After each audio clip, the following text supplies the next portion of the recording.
Good evening, fuckers. We are back, and well, we really are back. We're actually back as the Terrible Trio this time, after two videos where it was just the dynamic duo.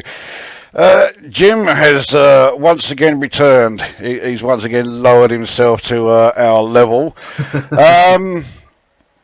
So yeah, you missed out on the And Justice for All video. You were saying that you didn't think you could contribute a great deal to it.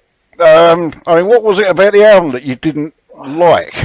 Well, I'd never really heard it before, or I don't have any memory of hearing it before. So I put it on, good 6 weeks, couple of months before you, when you were planning it, and I listened to it, I thought, I don't fucking like this. I didn't like the production sounds with it. It sounded very amateurish in the actual sound production. And yeah, there was just nothing that grabbed me about it. Sort of not really my genre, really. I've never been a huge Metallic fan anyway. Well, if you listen to stuff from the Black Album onwards, no one will have any arguments with that. Yeah, okay, well, no problem. I just thought we would check as to why you, basically wanted to steer well clear on that one. Well, I'd rank them all as naught, basically. Okay. So, yeah. It would have won then, because lowest score wins. That's true, yeah. We're going to be using that scoring method again with this one. Anyway, that is the last time Metallica will be mentioned in this video, hopefully. So for this one then, a real classic album. Helloween and the Keeper of the Seven Keys Pt.2, which was the first metal album I bought that was not by Iron Maiden. So it's got some very distinctive memories for me there, that one. It's one of the first ones. Well, I don't think I bought it. I think it came via a turntable and a tape deck from someone else. But I think it arrived kind of at the same time as Slayer, Megadeth and Anthrax. But I was still heavily into Maiden, so this fit the bill still. No, definitely. Jim, when did you first encounter this thing? Yeah, it was my second Helloween album, both acquired via a C90 cassette with badly written inlay. Am I the only cunt who bought this thing? Yeah, but it was the I bought all the rest. And the second one, the first one was Walls of Jericho, its predecessor, and that's when I got hooked on Helloween a bit. I mean, as far as power metal goes, these guys are always the first band I think of. This album is the first album I think of, and the song that I have as my number one is the first song I always think of. I mean, they pretty much are power metal personified for me. Well, as far as I'm concerned, power metal was invented when Kai Hansen picked up a guitar. I mean, he was the original Helloween vocalist on Walls of Jericho. The Helloween song "Ride the Sky" is almost a thrash classic with power metal overtones on it, and I put it all down to Kai Hansen, and that's why during the sort of like 90s and early noughties, Gamma Ray, the band he formed after leaving, directly after this album, I listened to them rather than Helloween during that period because it was all about Kai and the way he slaps his guitar about. Now I got to admit, go on, Jim. I was going to say, was it true he only stopped doing the vocals because he had trouble playing the guitar and singing when they were doing their live sets? Yeah, that's what I heard. He had trouble doing both at once, and now he does that with Gamma Ray anyway, so who knows, mate? Now he does it with Helloween again. Yeah. Yeah, actually, you hear that a lot with bands where you got the vocalist who also plays another instrument, and yet when it comes to live shows, their hopes is doing the two at the same time. Um, the band that really springs to mind for that is Autopsy, which is totally different to anything we're going to hear here. But yeah, great in the studio, but when it comes to live, oh, fucking hell, nah. Well, I think Lemmy was okay because he was the bass player as well as the vocalist, wasn't he? He was great live. I mean, like bass and vocals, no problem for him. He was one of the best when he came to being able to sing and play at the same time. Well, yeah, I mean, it's just Lemmy. Say no more. God incarnate. Yeah, exactly. Piss the religious mob off. Yeah. Now, I got to admit, I don't know a great deal about Helloween. I don't know much about like their lineup changes. I don't know much about the members. So I'm going to be a bit reliant on you two as far as providing any sort of useful info there. All I know is that I like the songs, and yeah, when it comes to this album, I know this album fucking inside out. So yeah, we may Wikipedia. I don't know. Wikipedia has proven to be very unreliable when it comes to metal. So I'm going to need help from you two, I think, for padding some of this out when we're not going through like the songs specifically. So let's get the show underway. We shall bring up the album artwork. What do you reckon of the artwork for this? Striking. It's definitely bright. I mean, it stood out in the record shops. I mean, all right, it's not no Derek Riggs, but No, it certainly stands out. Yeah, I think it's very appropriate, I think, to the theme of the album. Oh, well, now I was going to say actually, I find it is quite a contrast to the somewhat light-hearted sort of music, or certainly lyrics, of several of these songs. Especially when you opened up I had it on LP, and when you opened up the gatefold and that, you had all these sort of like pumpkin doodles for each song. Yeah, that was quite the contrast to the front cover, which seems to be a bit more serious, shall we say, for lack of a better word. So it works as a front cover, but it really does clash with the contents, I find. Well, all of them except the title track, which is pretty much all that picture is. Well, yeah, there is that, yeah. And it's nearly half the album as well. Yeah, the title track is quite the epic. But we've got a few songs to go through before we get to that one. Okay. Shall we begin then with our top 9?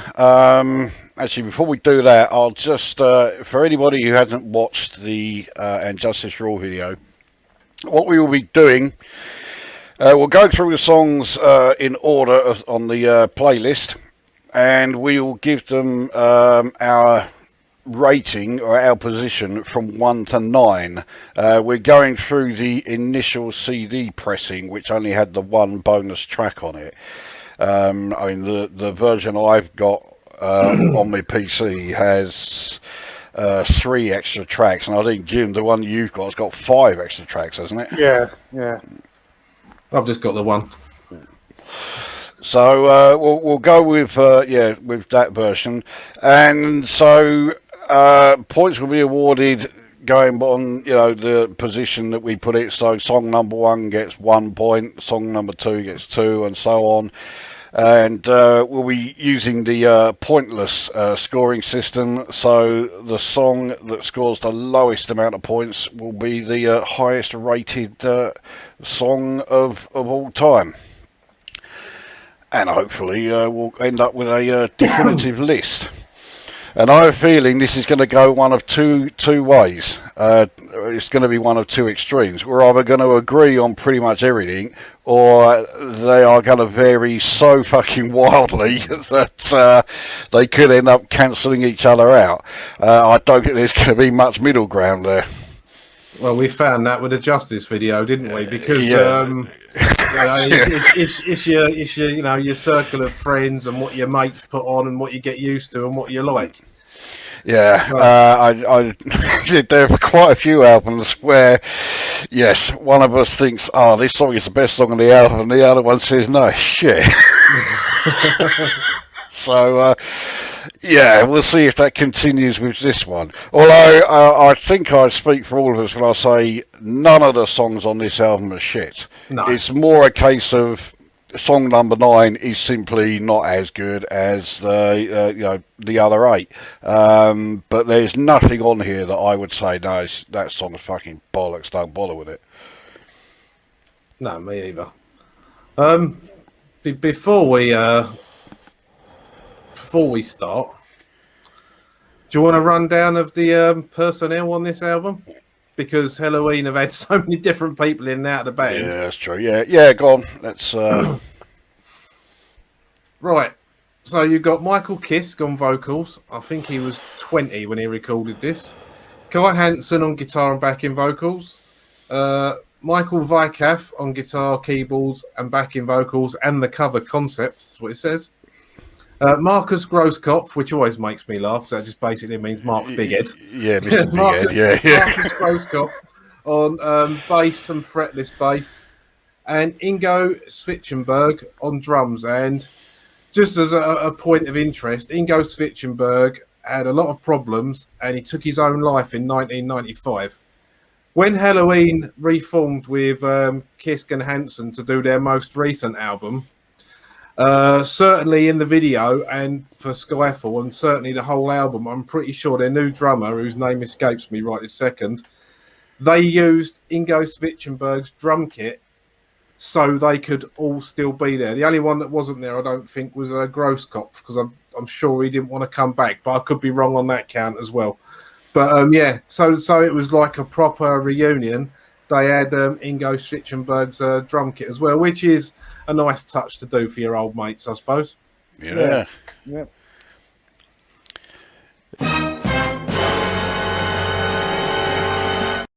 Are we all ready to resume?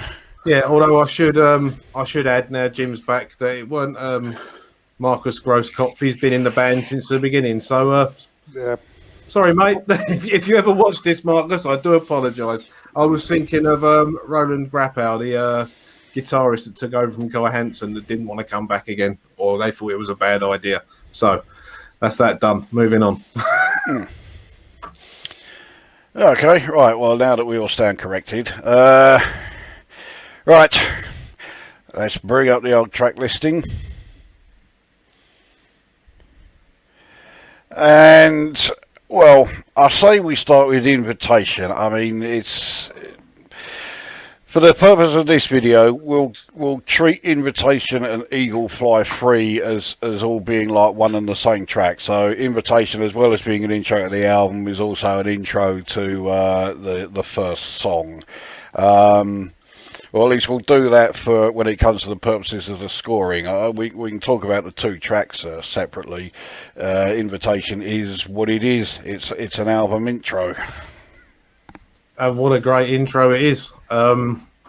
It's up there with, The Ides of March, Into the Lungs of Hell, Crystal Ann, as one of the all-time great intros to an album. In fact, I think I was telling Chris this before. If I'd have had time to sort it out properly, I would have had Invitation playing when my missus walked down the aisle, rather than the Four Seasons type music that they had on their CD. But I didn't really think about it properly at the time. But I would have done. Yeah, but by the time she got to the altar, it would have slipped into Eagle Fly Free. She would have pissed off out the top. Wait, my wife's favourite band is Saxon. She'd have been all right, mate. I'm not sure I would go so far as to say it's up there with Into the Lungs of Hell as an intro. Mind you, that really isn't something you'd want your wife walking down the aisle to. Well, that would be a quick slap, wouldn't it? Well, also, with that title, it's like, yeah, what are you trying to say, you know?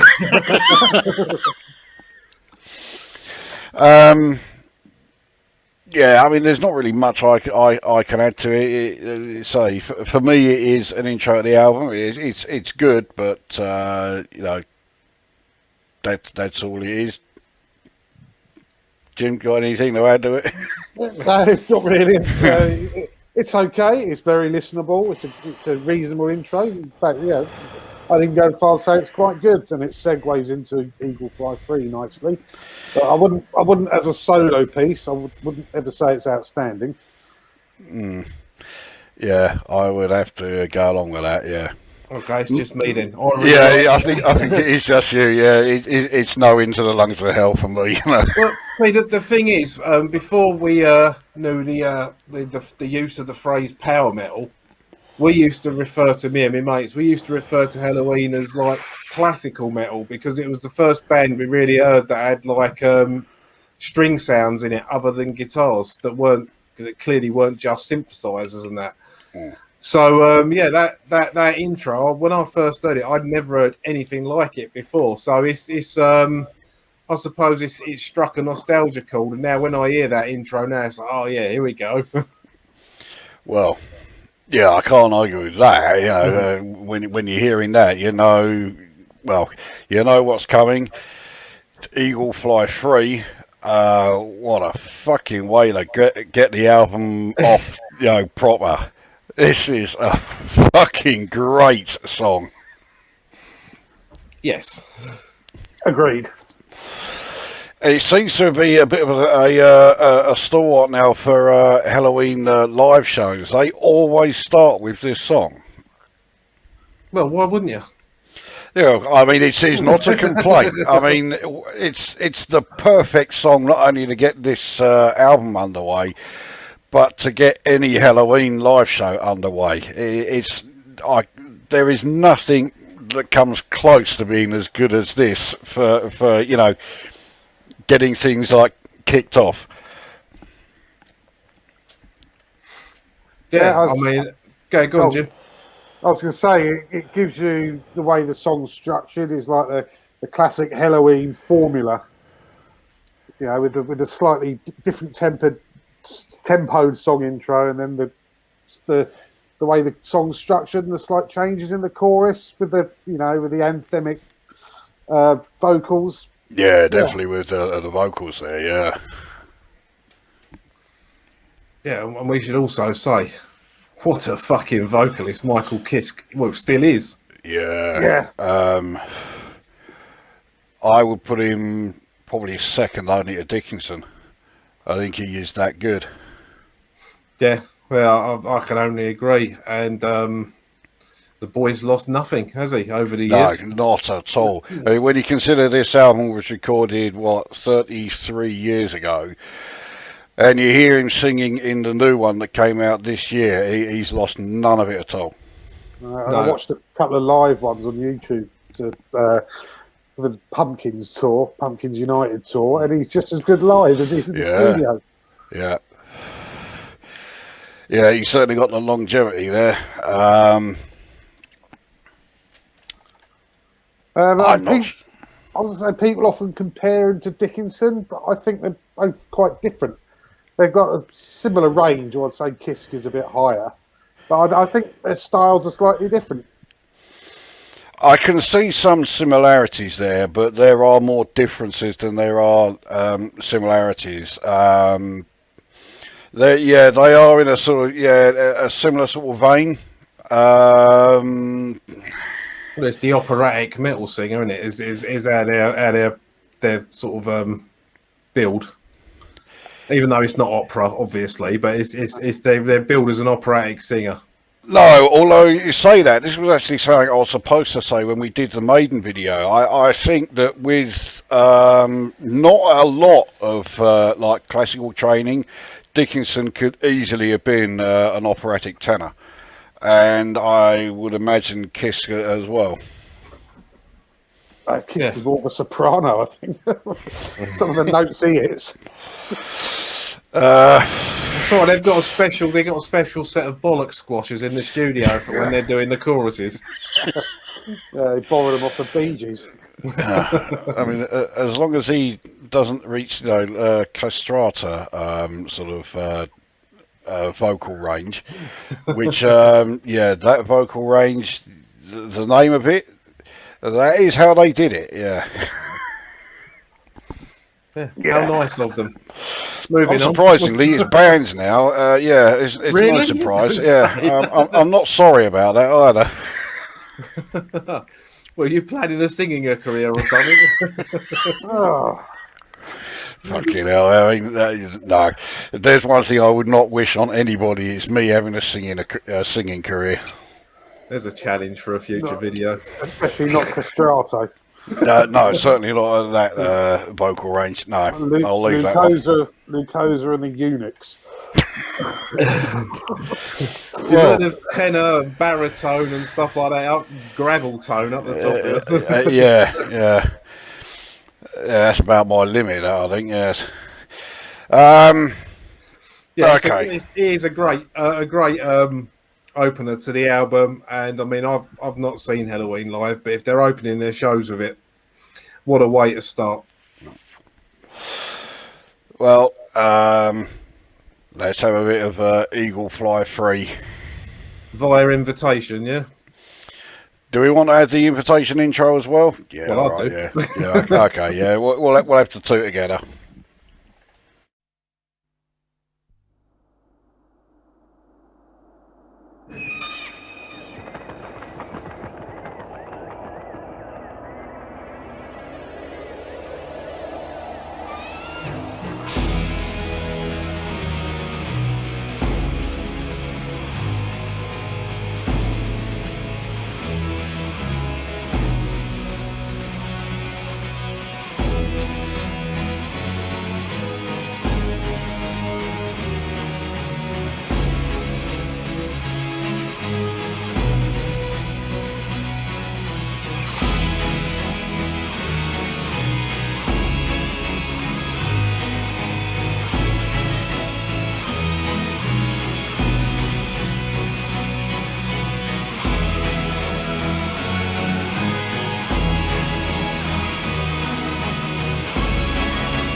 Can I have more painful cuts to these fucking songs, haven't we? Yeah. Yes, we are. Yeah. Right. Let's have your scores then for Eagle Fly Free. Panther, where have you got this on your list? I have got this at number 2. Okay. And Jim? I've got this at number 8. 8? Yes. Oh, That just shows you how much I like all the other songs. what a fucking contrast. Okay, I have it at number 3. So I am blown away by that. See, I thought Jim had inadvertently told us that was his number 1. When we was talking about this like the other week, he was like, "Oh, Eagle Fly Free all the way," and I was almost like, "You can't, don't tell us now." And nothing more was said about it. So he was trying out a red herring. Number fucking 8. Yeah. Oh. That caused me to go through Brano then. You know what? Suddenly, voting Eye of the Beholder at number 9 in the Justice video doesn't seem so bad. Fucking hell. Right. That one really is. Well, there we go. Right. Moment of controversy number 1 there. Right. Okay. On to You Always Walk Alone. This is another one. I fucking love this song. I let's face it, I'm going to be saying this about a lot of the songs here, but this one really is something fucking special for me. For a long time, I'm giving a bit of a hint there, for a long time I thought this was the best song on the album. Not anymore, but it is still a fucking great song. Yeah, I agree with you.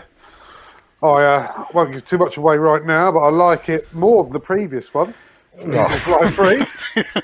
But what I like about this is the changes they do. Again, they got an intro, which is 2 different time signatures within the intro, and then it's a completely different time signature for the rest of the song. Yeah. And the song is a bit like a Maiden-esque gallop, isn't it? The main tune. Yeah, there is a certain element of that, yeah. Which is probably one of the reasons I really like it. Yeah, I thoroughly like this song.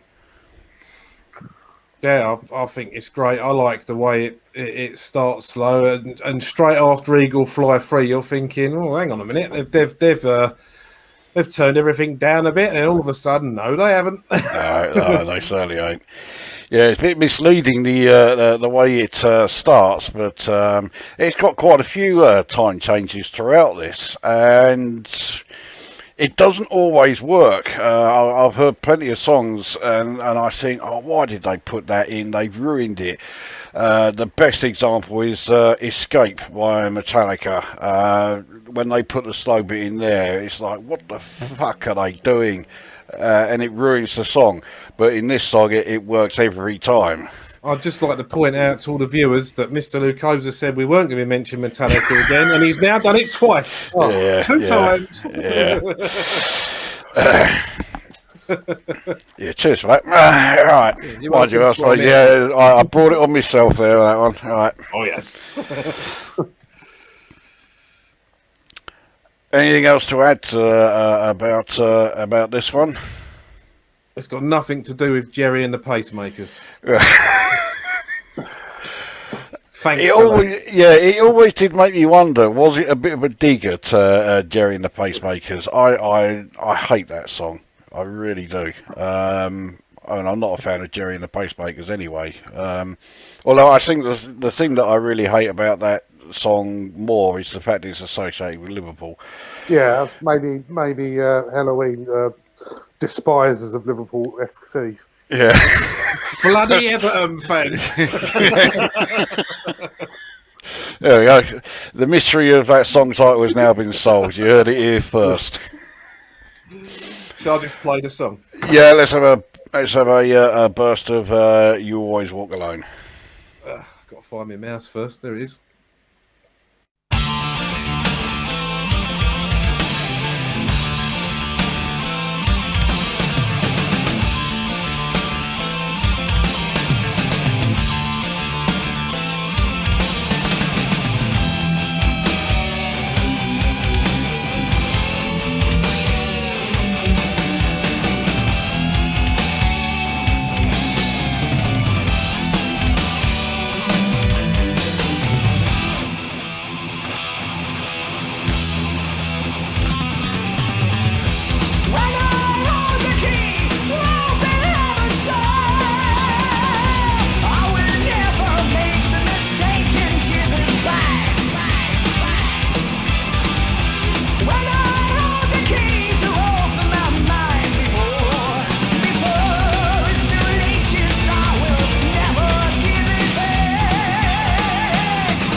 Yeah, I didn't want to stop that. Oh, what a fucking great song that is. Yeah, I can't fault it. I mean, much like Eagle Fly Free, I can't find fault in either of those songs. Okay. Right, let's get the possible controversial one out of the way first. So, Jim, where have you put You Always Walk Alone? I'll put that at number 3. That's better. Chris? I have put that at number 4. We're all roughly in the same ballpark. I've got it at number 2. So not a hell of a lot of variation in that one. That one looks like it's going to be tough to beat. We may have already found aggregate number 1 there. No, I've got no problems with that. Yeah. Right, okay. On to Rise and Fall. With this one, we get the first song which is not flawless. I'll get the bit that I don't like out the way first. I hate the ending. That stupid ending with the Swanee whistle. If they'd left that out, I would have been, perfectly okay with it. It really does spoil it. For me, this song, I don't know if possibly it's something that's been lost in translation, because obviously Helloween are German. So I don't know if it's German humour that's just been translated into English, and maybe that's why Rammstein stick to singing in German. But there's the lyrics on this, I just find completely stupid. I don't even mind the Swanee the Swanee whistle in the bit where he says he couldn't get it up. That bit I can live with. I'm at the end, like you, I can't stand it. In fact, the bit with all the animals is fucking stupid as well. But saying that, musically, it's still a fucking banger. It really is. Yeah. Musically, it is a great song. It's just, leave out fucking. It is a note for all future metal bands. Don't include Swanee whistles in your songs. Queen's having sex with chairs.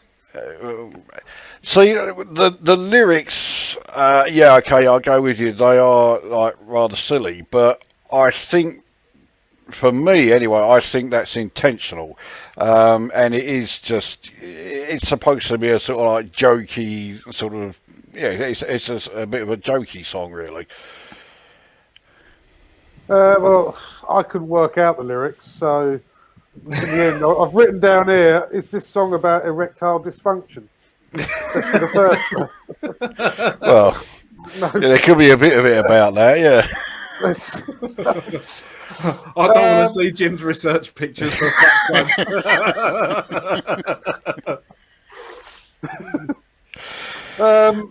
musically, I like it. It's a bit too similar in tempo and beat to the song that comes on straight after it. But I do like the way they use the backing vocals in the chorus, which they went on to do a lot of like that. That's a great them, I think. Yeah, they're very hit and miss, I think, when they do like the chorus in that way. In this, it works, but yeah, it works. Later on, there are songs where I don't think it works at all.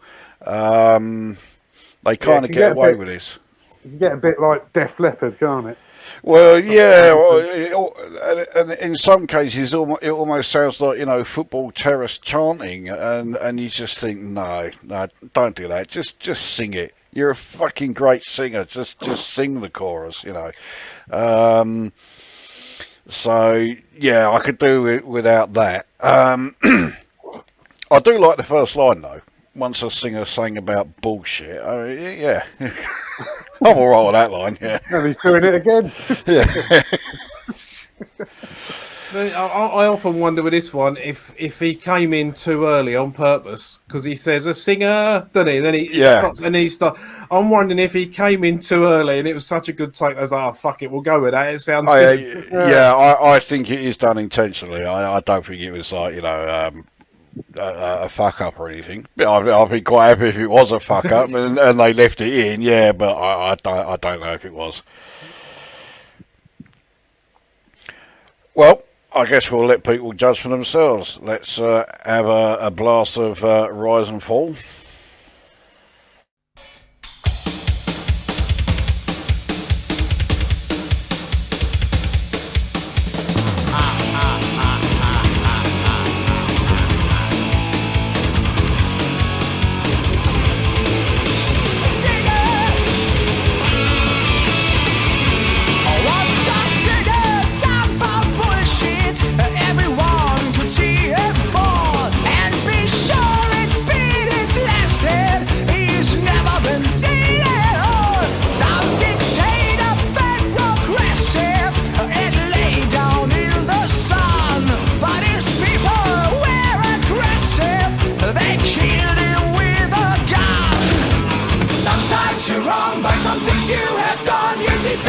Too strong, nothing's wrong.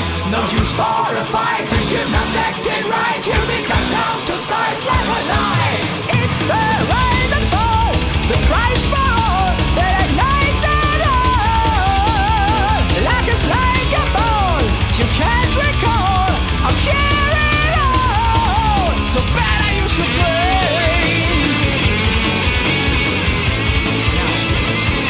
A little dragon could speak fire, but never sold for something bad. He didn't know the night's desire to throw a lambs into his head. Romeo loved his Juliet, their parents told them stop. Then it all turned out peculiar. He couldn't get it up. And it's all in vain when you're living with pain. Remember to have born by your own.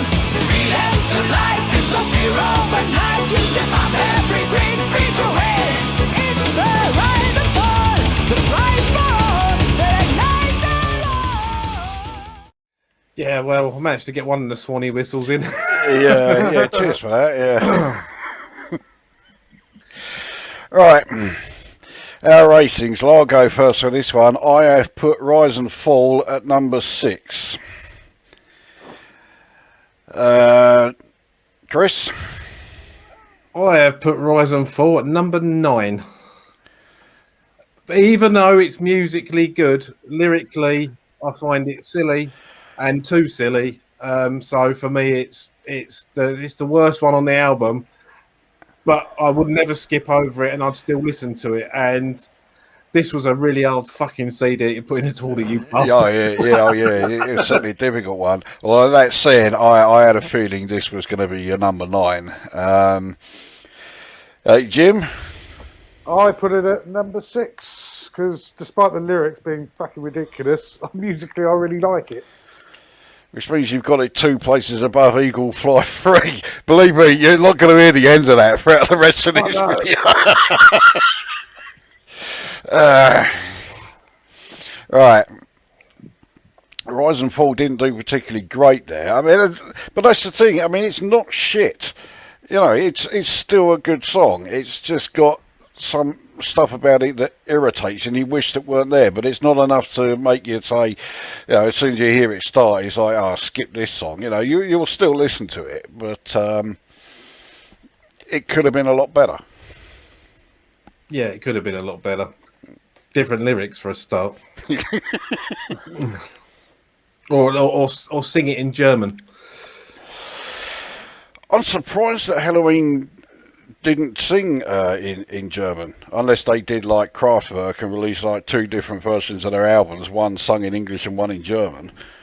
I don't believe so. I mean, you know, I don't know what you personally, either of you, think of Rammstein, but they've always stuck to their guns. I know they've done an English version of Du Hast and Engel off of the Sehnsucht album, but they really have stuck to their guns. Like, no, we're singing in German, and they probably said that in German as well. And I say fair play to them.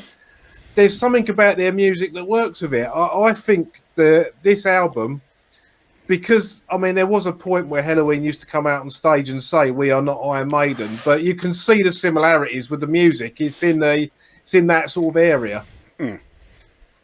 So I don't know if German language would work quite so well with what they've got going on here. I don't know. Well, yeah, I mean, you say that. I mean, the one music genre that I would have thought the German language absolutely would not work in is opera. But yeah, you know, I mean, well, I'm sure you two know full well I'm a big opera fan. You listen to Wagner. Yeah, the German language works fucking well in opera. Yeah, if it works in that, then I think it would work in any music genre. I have no problem with bands singing in their native language. I don't think there should ever be any sort of, you know, obligation to always sing in English. If I can't understand the lyrics, then I treat the voice as another instrument, and you know, I just listen to it that way. And you know, I mean, you know, my favourite band is Dark Throne. They did plenty of songs that they were singing in Norwegian. Doesn't affect you know, the music at all. I still think it sounds fucking great. So if Helloween had sung in German, it wouldn't have changed my opinion of them one bit. But I'm just trying to imagine this singing style in the German language. I bet that would have sounded fucking great, actually. Yeah, must be some bootlegs around of it, maybe. Rise and Fall would have been further up my list if it had been in German. I think it was mainly the commercial reasons they stuck to English. I think, you know, they wanted to, in early doors, they wanted to, you know, penetrate the outside of Germany market.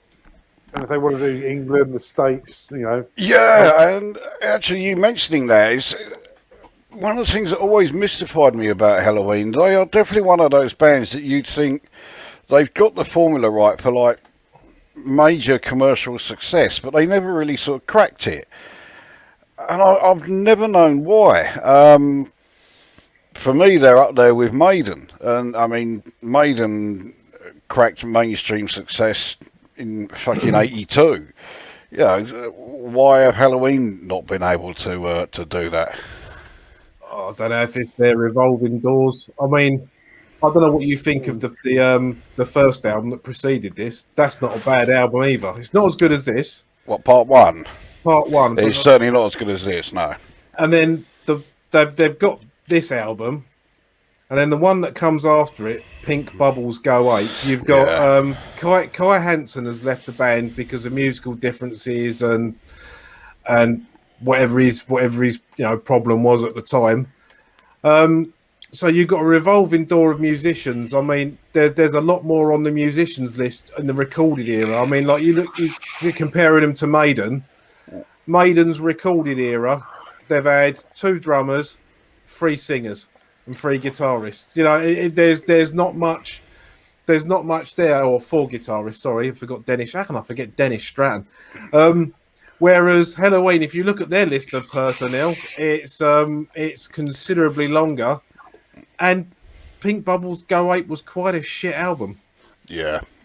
Yeah, but we were just talking about that before. I can think of a couple of reasonable songs on it, but the thing is, one of the best songs on there is a soppy ballad. Is it called Your Turn or something? Yeah, that's one of the ones I like. Yeah.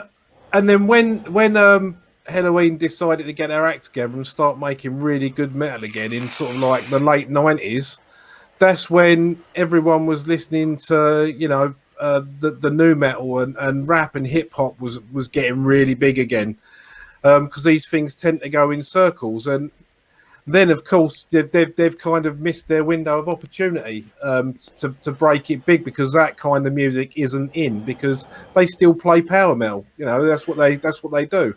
Yeah. So I'm assuming that might be why. You know, if you following this album with Pink Bubbles was it wasn't a good move. No, that'd be like, I don't know, Iron Maiden following Peace of Mind with the X Factor or something. Yeah.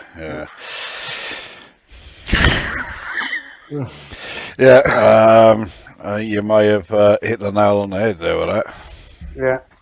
I think Pink Bubbles was definitely a result of Kai Hansen going Kiss sort of having more creative influence, and the drummer had a lot of problems. Then that's Ingo Schwitzenberg had his real drug problems kicking in there, didn't he? Yeah. Always seems to be the same with metal bands. It's always fucking drug problems, isn't it? Or drink. One of the two. Yeah. Right, anyway, let's liven things up a bit with the next song, the first single. I believe this single came out before the album. It was the promo single, wasn't it, Dr. Steen? I believe it was.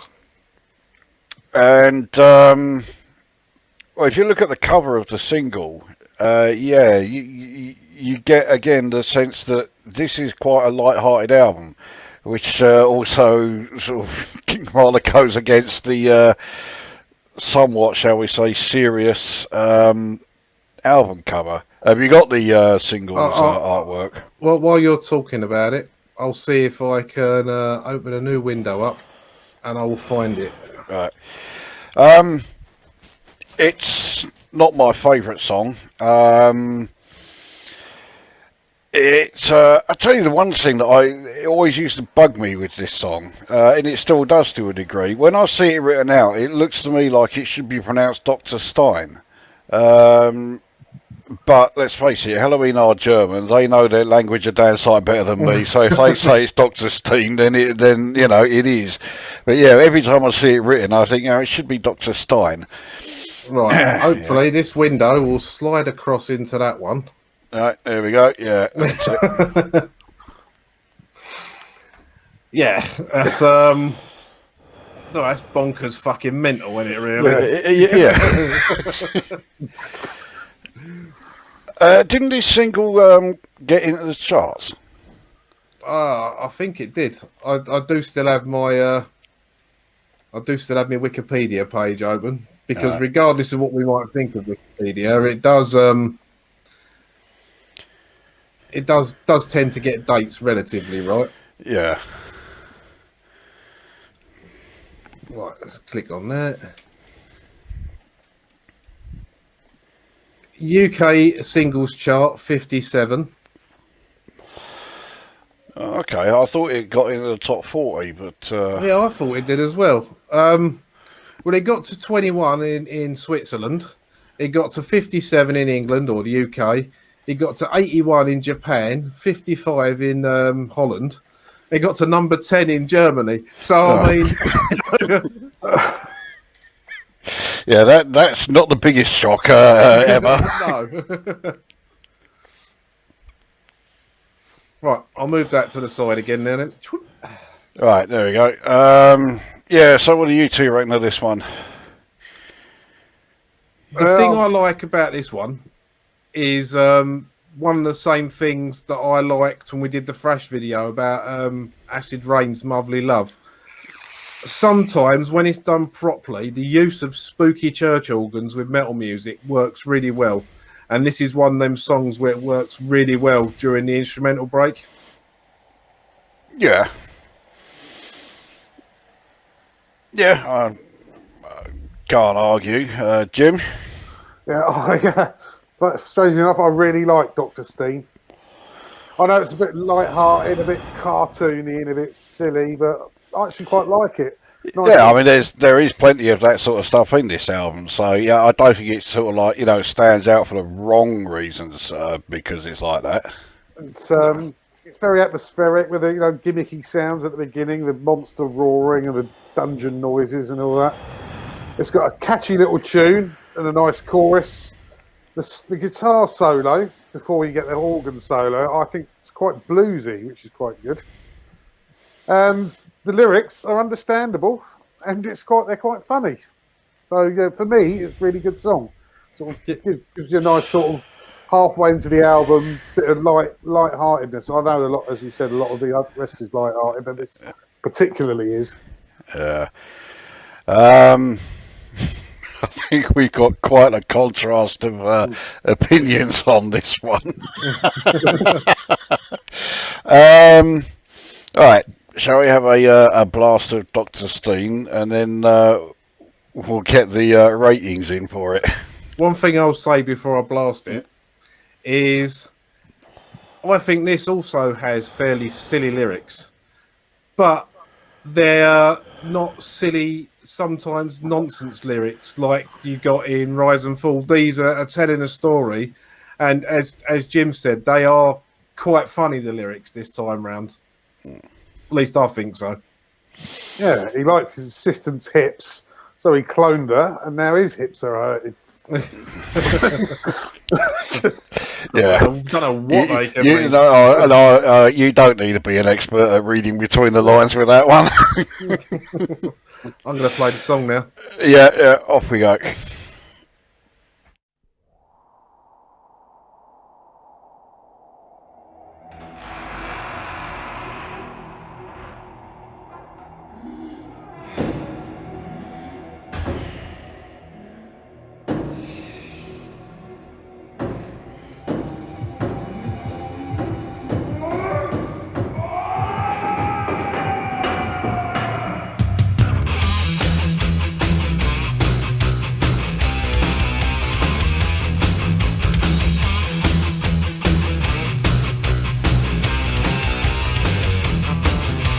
Once they killed his monster when he went into a trap. Now he's making better ones on a higher step. On a warm summer day, the doctor went away to a place where he could make it real. His assistant's hips were nice, so he cloned her once or twice. Now his hips are aching, what a deal.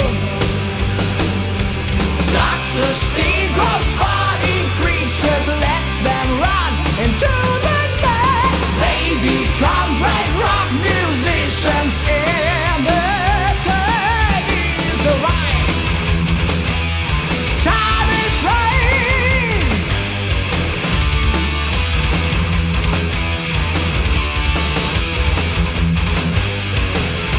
Sometimes when he's feeling bored, he's calling it a day. He's got his computers and they do it their own way. They mix some DNA, some skin and a shot of spray. I still didn't want to turn it off regardless. Okay. Let's get the ratings in then. Right, Chris, what have you got Dr. Steen at? Well, regardless of how much I have just said I like it and stuff like that, I've got it at number 7. Okay, and Jim? I've got it as number 2. You still thinking about my tin here, are you?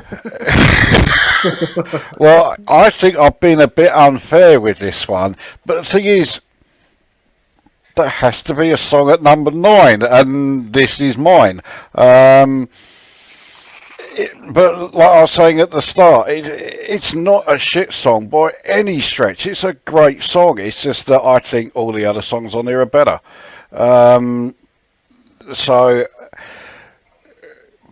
But I think I have been a bit harsh there. But you know, it is what it is. So yeah, I've got Dr. Steen at number 9. But it's much better than, you know, having me putting it bottom of the list would make it sound, you know. Yeah, you've given us a very difficult task with this album. Oh yeah, this is a really tough one to put in order because. Yeah, I'll tell you what, Jim. Over the last 3 weeks, when I've been playing Elite with Chris or just messaging him and that, you know, like private messaging and that, I've called in some choice names over doing this album. I think Sadistic Cunt it was the other day, wasn't it? Yeah, that was one I certainly remember. Yeah, that was one of the more pleasant ones, though. Yeah. But he's right. It's so difficult. This is. Yeah. I can't argue with it. It's not an easy one to draw up, but we shall persevere. So we go on to song number 6. We Got the Right. I'll let you two start off with this one. Well, it's the slow number, isn't it? Yeah, it certainly is that. Yep. Is that your summing up of it? Oh, okay. I was gonna bounce off Jim, but he didn't say anything. Is he? It starts off slow, yeah, Yeah. and I really like Kisk's voice when he's singing low against an acoustic guitar. I know he did a bit too much of that in the last couple of albums he did with them before they fired him, but I really like it. It sounds good, and it's when it goes on to the main structure of the song, which is more in a 6/8 waltzy time. His vocals are absolutely epic. They are the range he's using for this song is unbelievable. Yeah, if he hadn't have shown off before what a great singer he is, this song, I mean, he like you say, he starts off low, and it completely uses his entire range from one end of the song to the other. Yeah, it really does show his vocal range. I think Jim hit the nail on the head there when he said the word epic. This song really does prove that, you know, a song hasn't got to be like 15, 20 minutes long to be an absolute epic, piece of music. This does more in 5 minutes than some, prog rock epics could manage in 15, 20 minutes. I think this song is fucking phenomenal. It is a really good song. I don't know what else to add to it. Really, it's the proof of this one really is in the listening. Yeah, it is. I mean, I can't put my finger on, like anything specific in it. It just does absolutely everything right. I think what you were saying about, how it shows off his vocal range, is definitely one high point. I mean, that is not the only reason why the song is so good. It just does everything absolutely spot on. Yeah. I really don't know how else to describe it. Well, the title says it all, I think. Changed the to it. They certainly did. Yeah. Okay, let's have a blast of We Got the Right.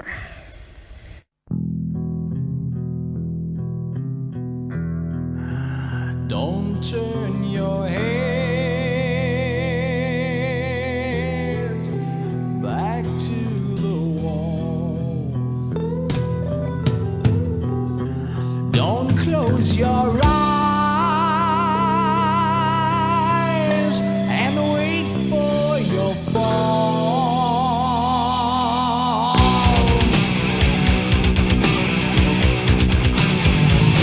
If you believe that you know in this time you've got anything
Well, we'd end up playing the old song if I didn't press stop. Yeah.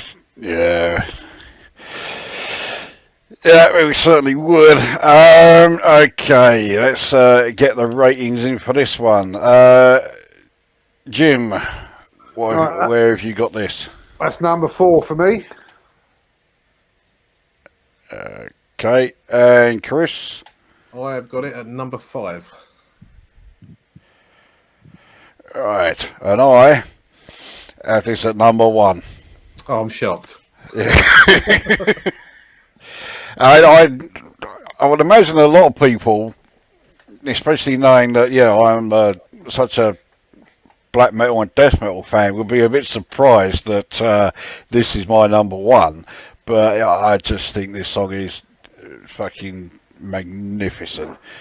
So it was a tough choice between this and You Always Walk Alone, but I listened to this a couple more times. I was just, no, it's got to be this one. Chris, the whole fucking album was a tough choice, man. Yeah. But, I mean, as far as I always knew right from the get-go that for me, like, the best song was going to be between this and You Always Walk Alone.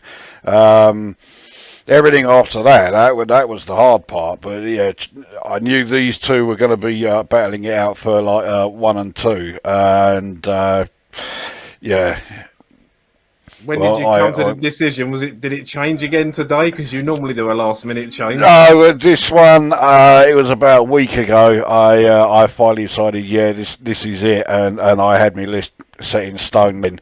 But it was like sorting out those two that was the last thing I came up with. I was always constantly sort of like, which one, I Always Walk Alone, it's got to be number 1. No, it isn't, no. So, eventually, I settled on this. So, we go on to side 2, and March of Time. Well, it's another epic, isn't it? Yeah, not quite the slow tempo of We Got the Right, but there's something about it doesn't quite grab me. I mean, I haven't rated it as the worst song on the album, because, I ended up putting Dr. Steen there, but I don't know if it's because when you listen to the CD, you get We Got the Right, and then straight away this, and having to follow on from We Got the Right is a tough old task. When you're listening to it on LP or cassette, so of course We Got the Right was the last song then, and so you get a bit of a break. May have worked better, but on CD, of course, this is following straight on afterwards, and it's got a tough old battle on its hands. It is not a bad song, but it's not We Got the Right. It overshadows it by quite a bit. I've written down on here, and I put in capital letters, amazing intro, because this one, it's got really sort of strong crescendo intro, and it's got piano in it as well, hasn't it? Yeah. Which I quite like. Yeah. I know sometimes they give it to the strings and that, but it's got a piano in it, which I think works really well for the intro. I mean, the rest of the song it's just got Kai Hansen written all over it, hasn't it? It's very sort of song, and I mean, I can't remember if he wrote it or was the main songwriter, but it's definitely got his hallmark, hasn't it? Well, I'm sure I can find out.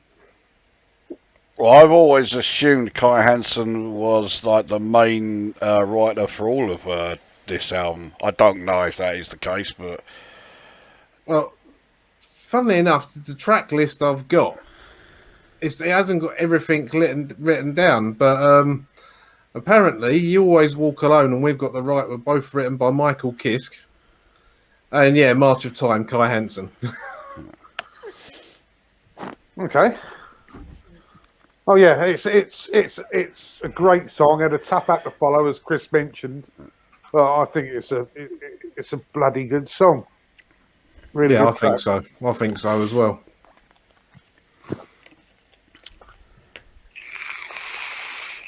Well, let's have a blast of it then.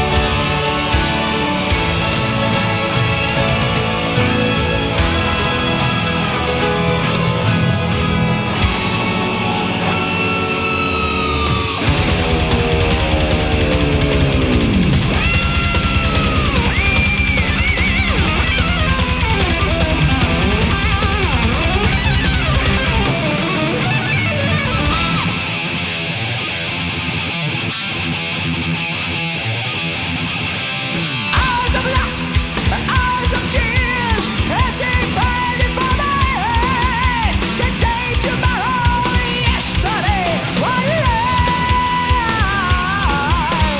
Days of joy, days of sadness, come and go to pass me by.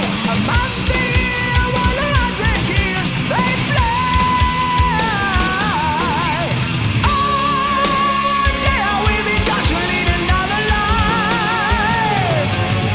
No, it's time I stop to turn around with me. 'Cause time marches time, marches on without us all. Never stops, yes, time marches time, marches on and on, flies eternally. Times of peace, times of That's a great track. I love the speed of that one. There are moments in that song, especially during the verses, the guitaring is straying very much into the thrash territory for me. Well, I mean, if you, I mean, I'm assuming you've heard Walls of Jericho. If you listen to that album, there's a lot of verging on the thrash in that, and I think Kai Hansen had a lot to do with that. So, Well, there's some of the other bonus tracks, not on here, on like the later pressings. There was one other song, I can't remember which one it is now, where they really do stray into thrash territory. This is another song I think I've been a bit unfair with as far as my rating. Well, I've got this song at number 7. yeah. Yeah, I think it should have been higher than that, shouldn't it? But oh well. That's the Right. nature of the album. Yeah, it is. Chris, where have you got this? I've got this at number 3. Okay, and Jim? And I've got this at number 5. Well, that's quite well spaced out, that one. Yeah, number 7's very harsh, isn't it? Well, okay, we'll move swiftly on from there. Right, the second single, I Want Out. There we go. Bit of preparation there. Yeah. Again, yeah, the cover suggests, yeah, not the most serious of songs. With his Uncle Sam hat on. No, it doesn't suggest the most serious of songs, and yet, if you actually listen to the lyrical content of this song, Yeah. it is a very serious song. Yeah. I don't know if the cover of the single really works, because it's almost suggesting it's a bit of a joke, and It's even got a winking pumpkin in the middle of their name. yeah. Not big on the single artwork there. Not only because it doesn't work very well, also it's not great, is it? No, it's like one of the silly doodles on the inside of the record, so we'll get rid of that. Yeah. Yeah. Bye. Okay. As for the song itself, right, I'll let you two go first there. Okay, I can say musically, I wasn't overly a fan of this one. I know it's a single and it's played on all the live shows, but to me, it sounded like Billy Idol, really. With Michael God dear, ain't that bad? Oh, especially the beginning of the song. It was like, yeah, it's a Billy Idol track. But yeah, I like the lyrics. The music's okay, but yeah, it wasn't one of my faves. Chris? Looking at my ratings, I think I might have been a bit unfair to this one. I mean, this song really should have good personal reasons for me, because when I managed to get out of my apprenticeship when I was about 18 years old, and believe me, I had to get out of it. This was one of them songs that I was constantly playing. It's like, yeah, these lyrics really, really mean what I'm feeling at the moment, and yeah, I've kind of rated it quite low. But this, like Jim said earlier, that's the nature of this album. Something's got to go in each position, and there's songs I prefer, but lyrically, if you're feeling down and you want to get out of somewhere, it's a fucking great song to listen to. Yeah, thankfully I didn't notice any Billy Idol connection when I was listening to it. I really like this. I think this is a great song, and it's another one like We Got the Right, where I can't put my finger on what it is about it that I think is really great. It just seems to do everything really well, which I suppose you think about it, that's what you want from a great song. You don't want just like one part to stand out. You want it to be consistently good on all levels, and this does it. Usually, I know this is a bit fucking ridiculous, but usually I'm a bit resistant to songs that are released as singles, and there's no good reason for it. I haven't even got a shit reason for it. I have no reason. But when a song comes out as a single, I instantly sort of I don't pay quite so much attention to it. And so for a long time, this and Dr. Steen, I kind of ignored when I would be listening to the album. Why? It's a fucking good song, you know. Just listen to it. I mean, if I carried on with that, then I wouldn't have bothered listening to, like, you know, Run to the Hills and Can I Play with Madness, and you know, yeah, stupid. But you know, I did a lot of stupid things. I still do, but you know, you may have a sort of underlying thought that they may have commercialised the songs in some way or another in order to release them as a single.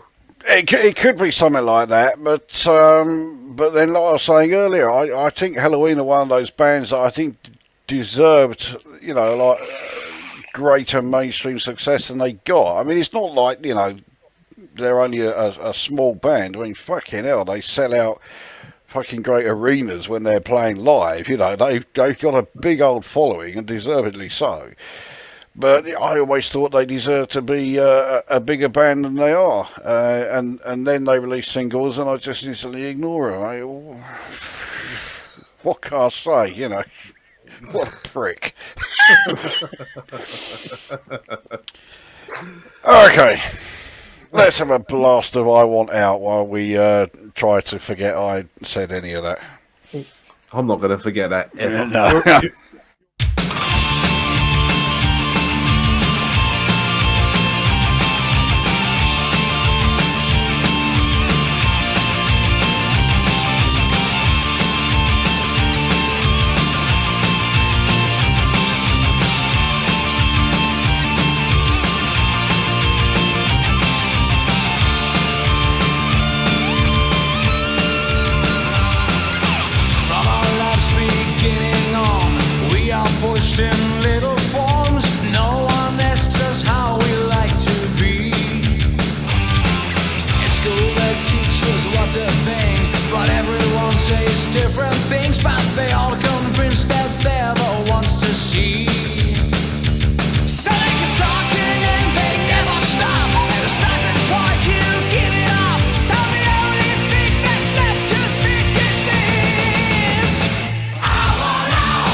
that's another one. There's no good place to stop it, really. No, I mean, you know, our usual routine is first verse, first chorus. So yeah. Well, I normally try and go to 2 minutes if it's going to go on a bit longer, you know, unless it's one that is longer to get to the chorus. But I thought if I leave that for 2 minutes, we're going to get another chorus. So yeah. It is a bit straight to the point in that regard, isn't it? You know, I mean, it's one of the shorter songs on the album, isn't it? I think it's the second shortest one. Well, if you don't include Invitation. yes, the only one shorter is Rise and Fall. But other than the intro, there's not a song under 4 minutes on here. Yeah, you certainly get plenty of music for your money with this album. Yeah, you do.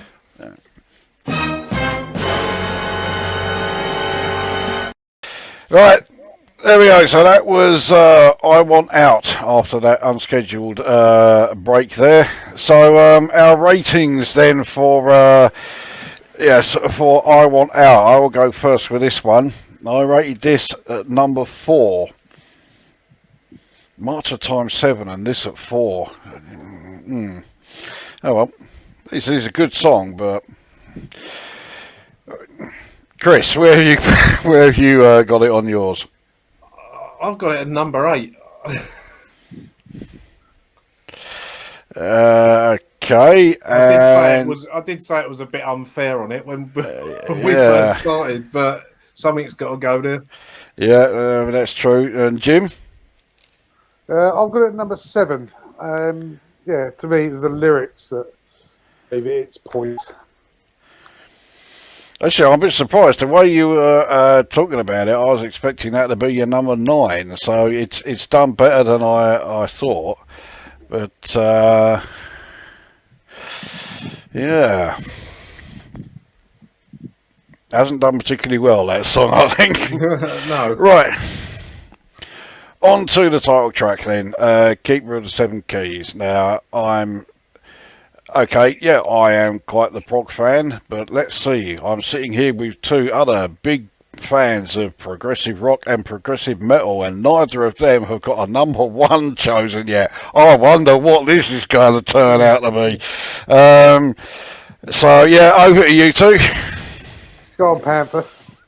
Well, I mean, we've used the word epic a couple of times tonight.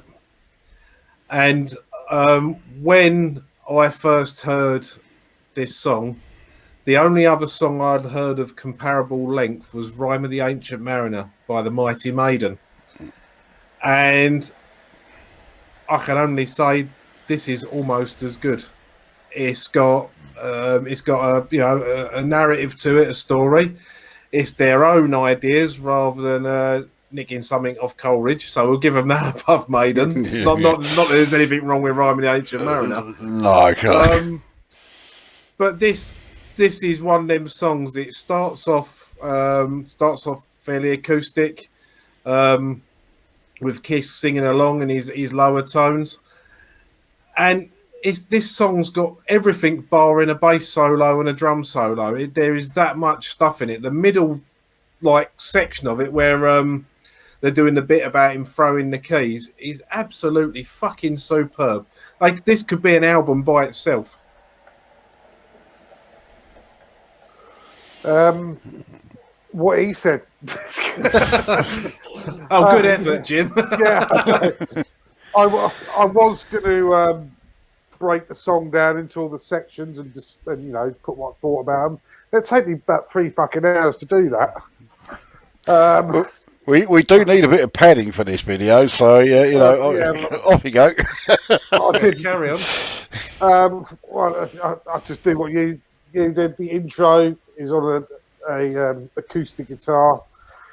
Kisk doing his lower range with lots of reverb on it, and his voice, I think, really suits that. Has a sort of sadness to it as well. And then the complete change of tempo for the sort of verse. Then another change of tempo to the end of the verse, and then we've got that great chorus. And then repeat Then add the epic middle section, which is, again, it's got about 4 different bits to it, which I haven't written down because it would take me too long to dissect it all. And then back to the original song structure. And then we have the acoustic outro. And I haven't even mentioned the story it tells, which is great.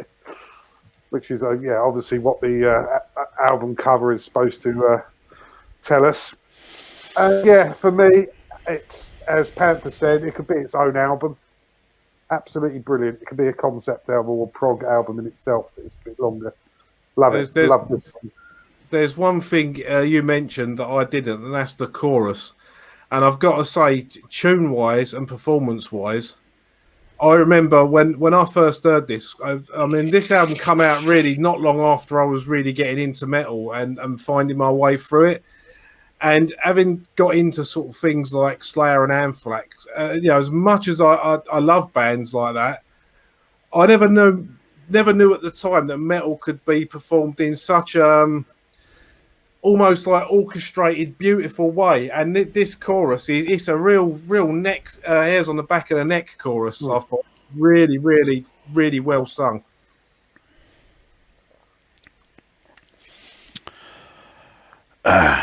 He's going to tell us how much he hates it now, isn't he? Go on, Chris, give us your worst. I certainly can't say I hate it, but I think it's all right.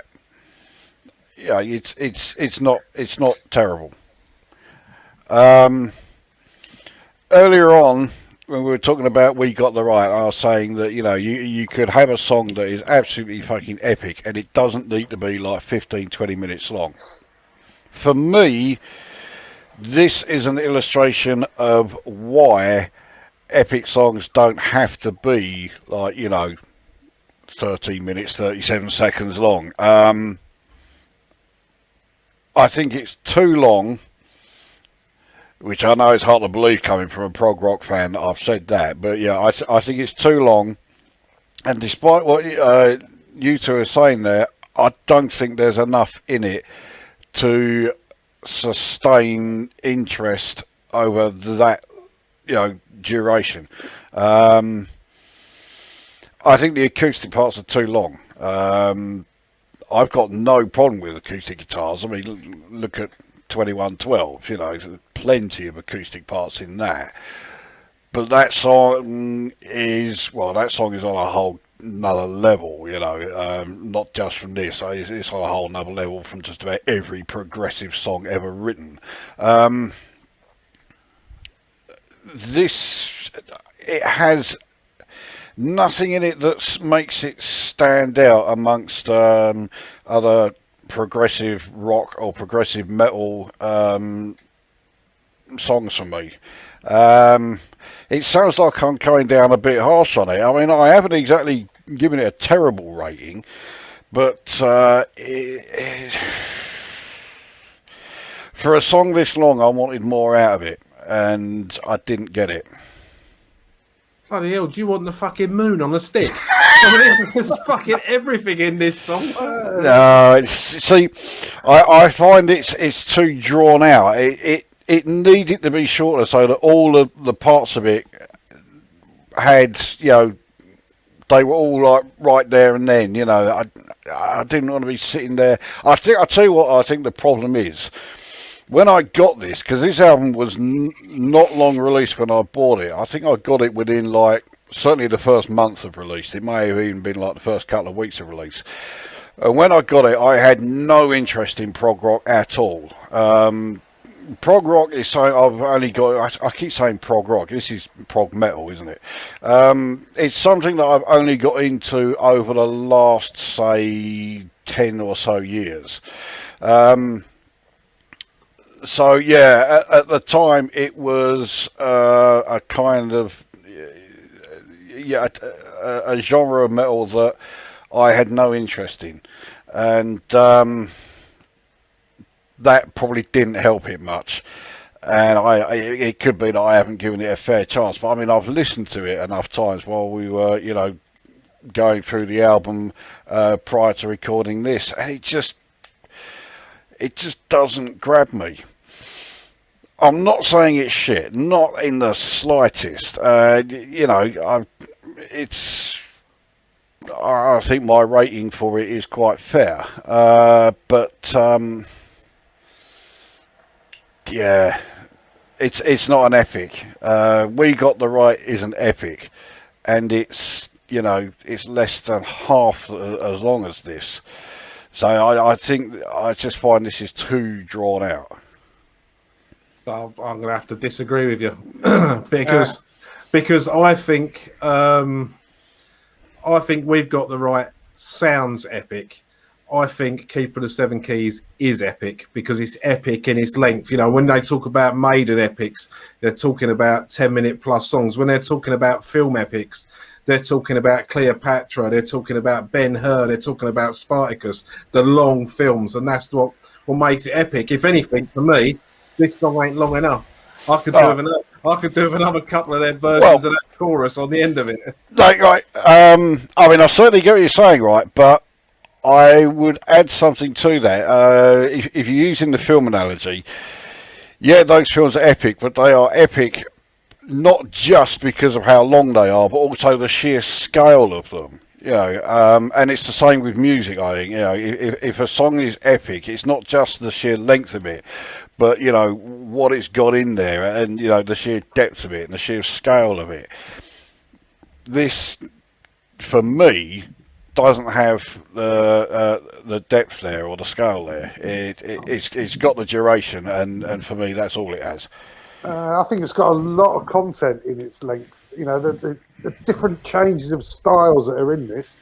There's about 6 or 7 different styles, and probably more, isn't there, Chris? Yeah, something like that. Yeah, and they segue nicely into each other. And yeah, I think it could have been longer, personally.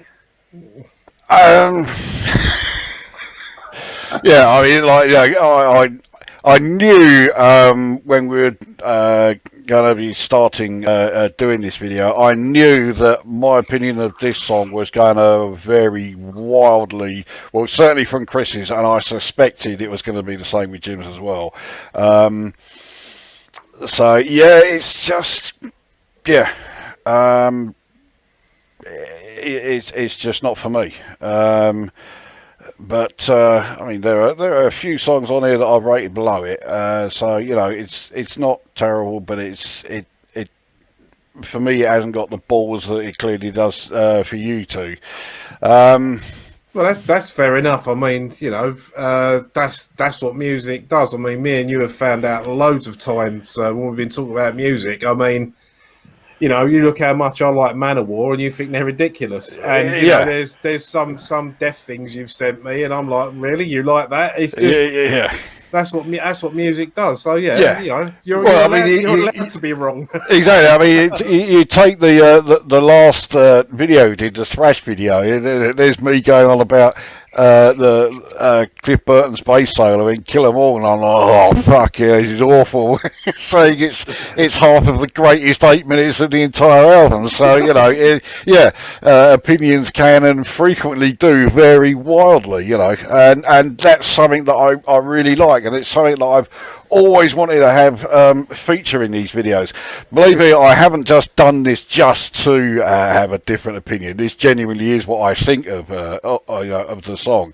But yeah, I really like it when you get, like, you know, wildly varying opinions, and instead of it being the usual YouTube fucking comment bullshit of, oh, you're wrong, fuck off, you cunt, actually going into why you like it and why you think that, you know, it's a lot better, and then having, you know, giving me the chance to say why I have, you know, a very different opinion. Doesn't happen very often in YouTube, so, you know, at least we get the chance to put it in the videos here. Yeah, it's good. So I like doing them as well. Yep.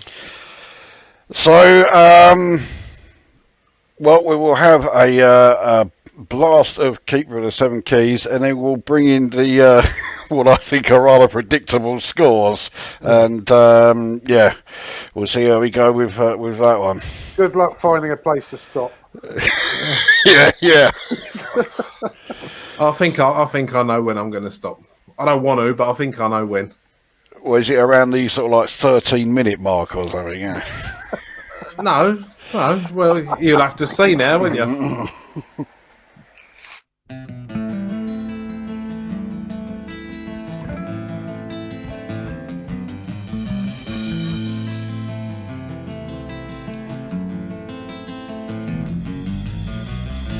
Make the people hold each other's hands and fill their hearts with truth. You made up your mind, so do as divine.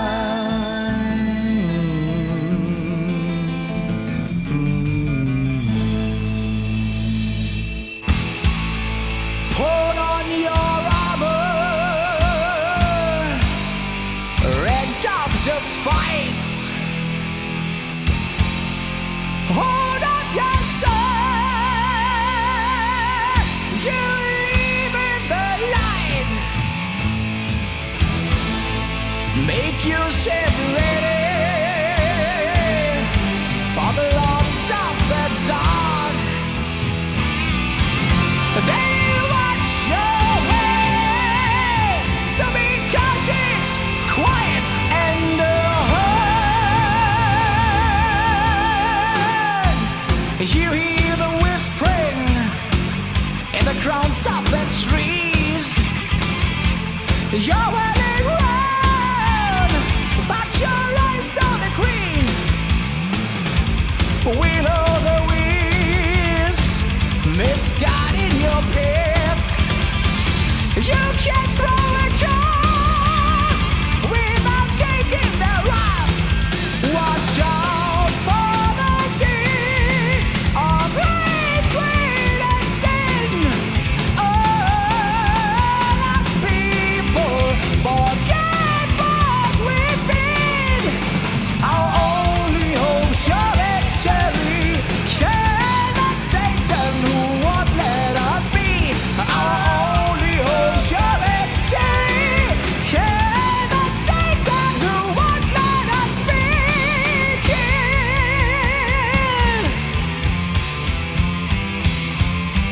You're the keeper of the seven keys that lock up the seven seas, and the seer of visions said before he would play, hide them from demons and rescue mankind. Alright, it's a really long chorus, but that is fucking prog power at its best.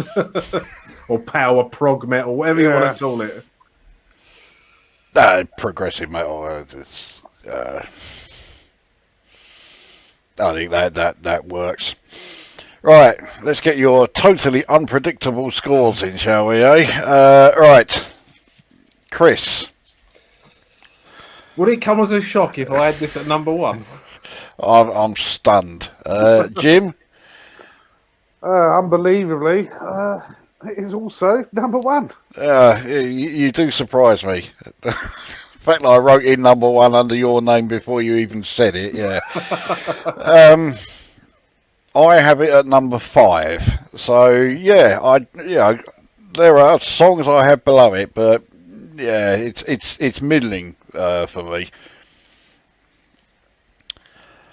There we go, Keeper of the Seven Keys. I was about to say it's one of those songs that you really need to listen to all the way through rather than just the 2.5-minute extract.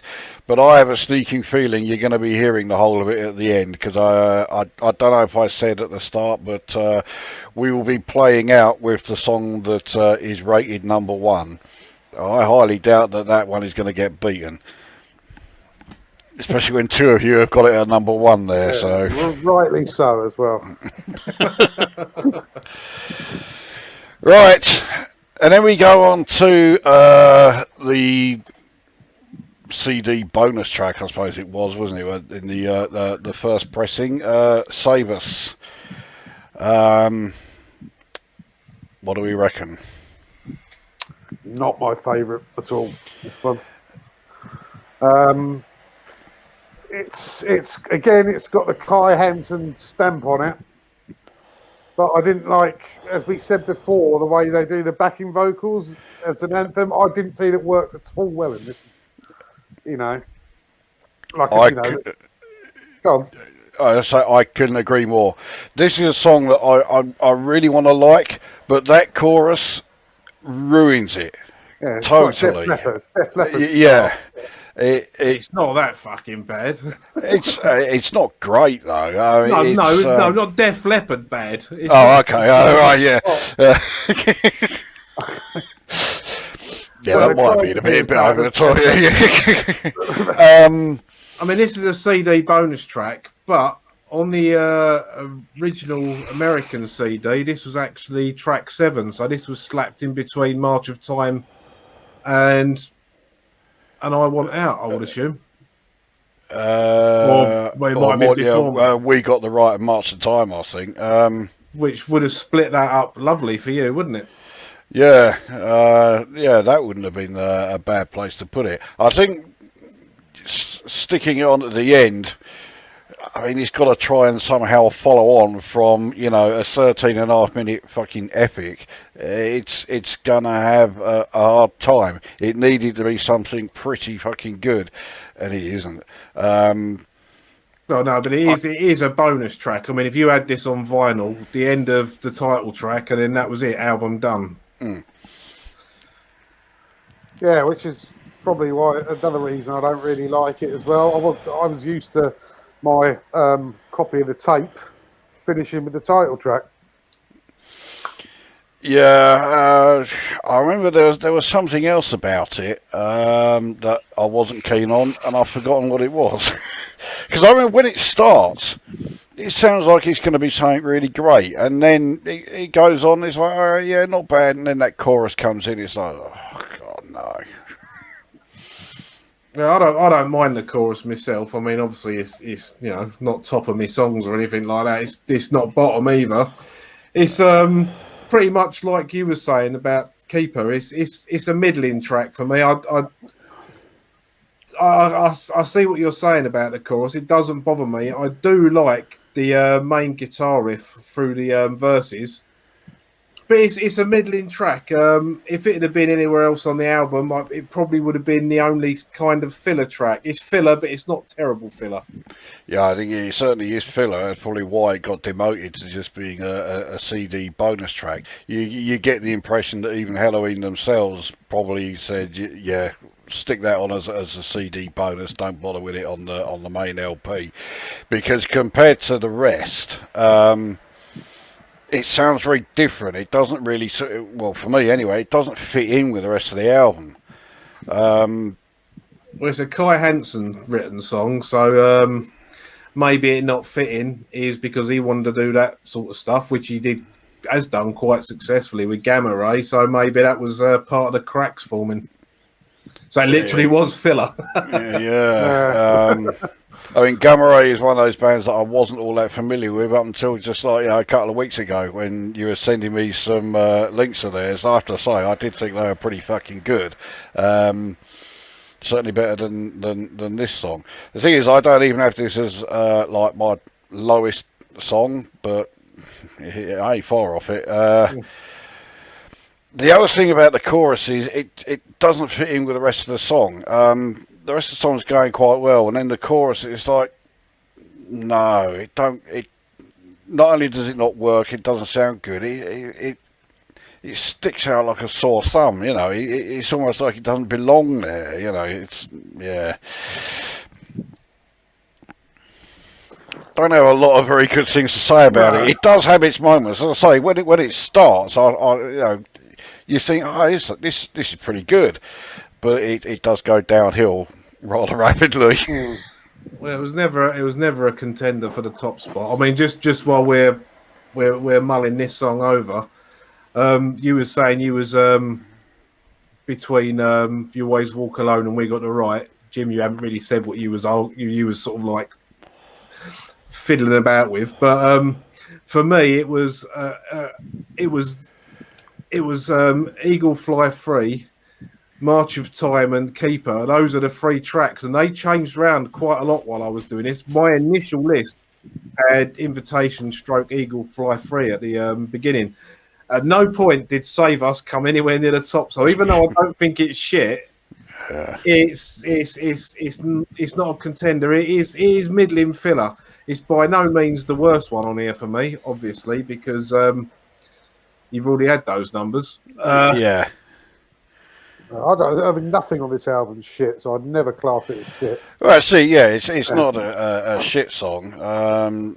Yeah, as we've been saying all the way through the video, there isn't a shit song on the album. It's just that there are songs that are better. There are songs that don't really work, and this is certainly one of those. But it's still a downside better than a lot of entire albums I can think of by other bands. I'd much rather listen to Save Us than anything by fucking Motley Crue or something. Well, I think this song was better than Helloween's next album in its entirety. Don't worry, I'll save the Motley Crue for another video then.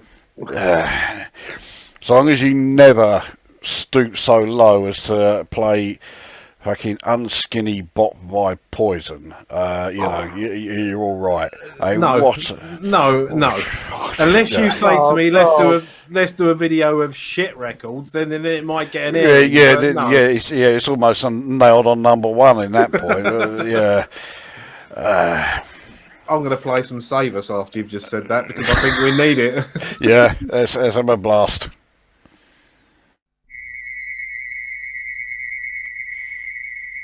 Big Sam, this is Philip. Can you hear me? Over. This is Philip. I can hear you. Over. Listen, we're on DEFCON 5. This is not a test. I repeat, this is not a test. This is Operation Sunrise. Over. Roger. Check your radar. Radar check. Check your radar. Check. All weapons ready. Big and big.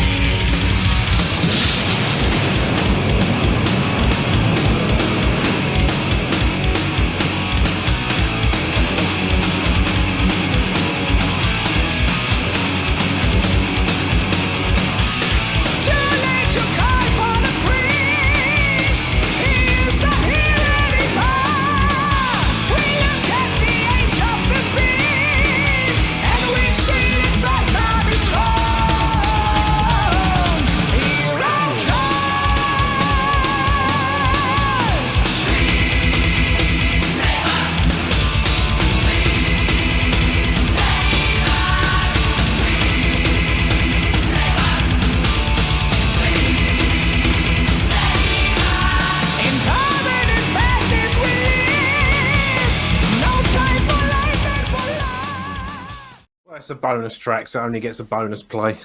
But yeah, that chorus doesn't bother me because I really like the guitar riff underneath it, so I can kind of ignore it. But I listen to it on purpose there. I don't know about you, when I listen to music, I can kind of pick out instruments and things to listen to.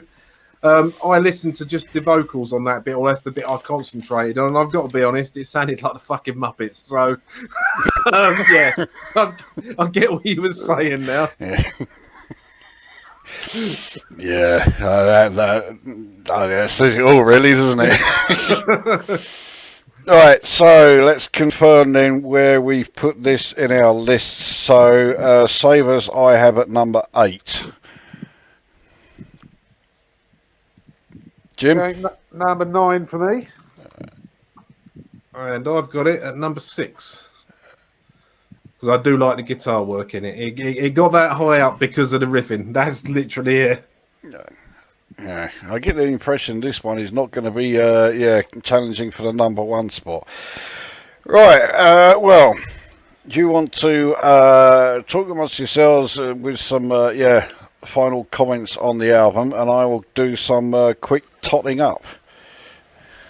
Well, it's not a perfect album, but it ain't far off of it. I mean, this come out in 1988, so its peers at the time were Seventh Son of a Seventh Son, and Justice for All, South of Heaven, So Far So Good So What. They're all these like albums that I bought at the time, and this absolutely fucking stands up with them.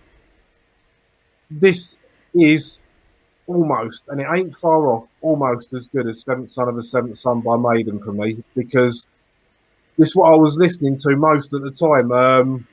You know, I was just getting into thrash and getting into the heavier side of things. But before I did, there was Helloween alongside Maiden, and that's, you know, I used to go to college in '88, and travelling from Enfield to Walthamstow meant 2 buses and about an hour and a half's journey. So I always had a couple of tapes with me, and for quite some time, this was a permanent fixture in my pocket with Seventh Son. So, you know, I can't really give it much higher praise than that, because that's a fantastic album, as we know. Yeah, I listened to it a lot when I first got my copy.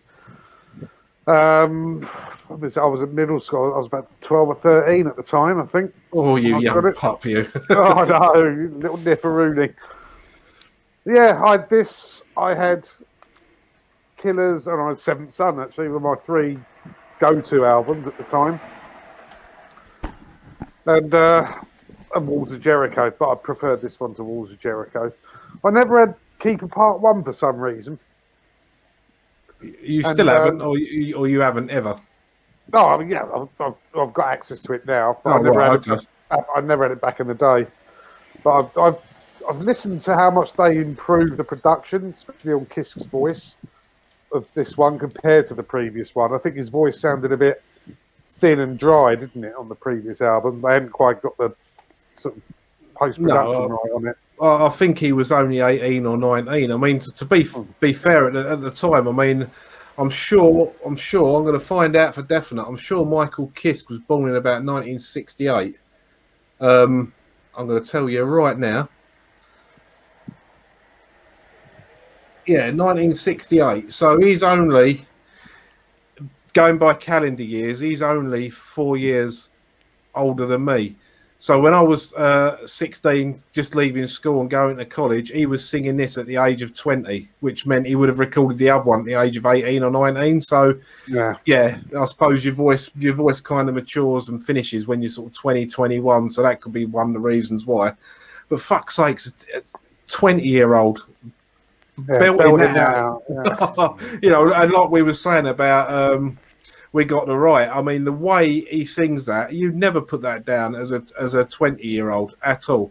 No. There's a few singers in history that have done that, where the voice belies what they look like. You know, even though I'm loath to say it, one of them is fucking Rick Astley. I can't stand any of his music, but a bloke can fucking sing, whether you like him or not.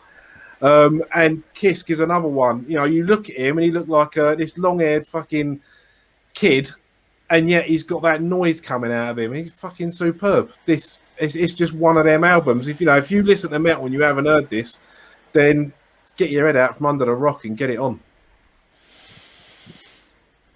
Yeah, I mean, if we go by what we were saying in the Maiden album, I think we took it as a given that the 3 of us consider Dickinson to be the best singer in metal. Would you have Kiske at number 2? Oh, that's a difficult one. It was. I mean, I mean, when you say metal, then you've got to start thinking of people like Ian Gillan and Ronnie James Dio and Doogie White, and you know, even Blaze Bayley. If you listen to his own solo stuff that's written in baritone for him, not Maiden, still writing bleeding tenor music for a baritone singer. There's a lot of good singers. Would I put him second? Yeah, I probably would, because I knew he was falling out of Helloween when Dickinson left Maiden, and I was all for Michael Kiske joining Iron Maiden, so I'd have to put him second. Yeah, Jim? for power metal, definitely. Number 2, you know, I'd put them very close up there between the 2, because they both got, as you said, similarities, and they both got their own uniqueness as well. And I think there's some songs that Kiske sings that Dickinson couldn't sing, and it wouldn't sound any good, and vice versa as well. Oh yeah. I probably would have Kiske as second. The only singer, metal singer that I can think of who could possibly rival him, for me anyway, is Robert Lowe, who is the singer for Solitude Eternus. I don't know, Jim, if you're familiar with them. Doom metal band, but I mean, he has a fucking phenomenal singing voice. I suspect that's a band that is going to be appearing in a future video, but so he could give Kiska a run for his money as far as like second best, but I think Kiss shades it. Yeah, I do as well. I mean, that's a good shout. I mean, I forgot all about him. I didn't know his name until you said it, but yeah. I'd definitely look forward to doing that, because that's the band you got me into. So yeah, there aren't many, but that was one of them. So yeah, I suspect doom metal is going to appear in a video at some point, because it's a genre we really need to cover. Yeah, I'm all for it. I actually think, Jim, although the music is a bit heavier, it's heavier but not thrash. It's not fast heavy. It's kind of Black Sabbath heavier. So maybe when we do that album, you might actually like that one, unlike Injustice for All. I don't know if you are familiar with doom metal there, Jim, but I think that is something that would certainly be up your street. Okay. I don't know about like the actual lyrical content, but if you're just listening to the music, it's right up there. The lyric content of doom metal is basically, let's make everybody so miserable they feel like hanging themselves. That's doom metal summed up, you know. Right, Yeah, so much so that country music. It's not quite as bad as country music, you know. I was going to say, so much so that one of the covers of Solitude Eternus albums actually got someone hanging on it. But yeah. it's only a paint. It's a painting. It's a fucking good painting as well. It's a really atmospheric piece of artwork. That it fits the album brilliantly. Okay, we have got our list. Well, I've got it right here, and amazingly, there isn't a single shared position from 1 to 9. Bloody hell! No clash. No. Right, so in 9th place, perhaps unsurprisingly, it's Save Us, which scored 23. In 8th is Rise and Fall, which scored 21. So he didn't do that much better than Save Us. In 7th, with 19 points, is I Want Out. In 6th, with 18 points, Dr. Steen. 5th place, with 15 points, is March of Time. In 4th, with 13 points, Eagle Fly Free. Invitation stroke Eagle Fly Free. In 3rd, with 10 points, We Got the Right. In 2nd, with 9 points, You Always Walk Alone. I don't suppose it's really that big a surprise. Number 1 with 7 points, 5 of which came from me. Keeper of the Seven Keys. There you go. We've made it official now, because obviously we've got the last word on this.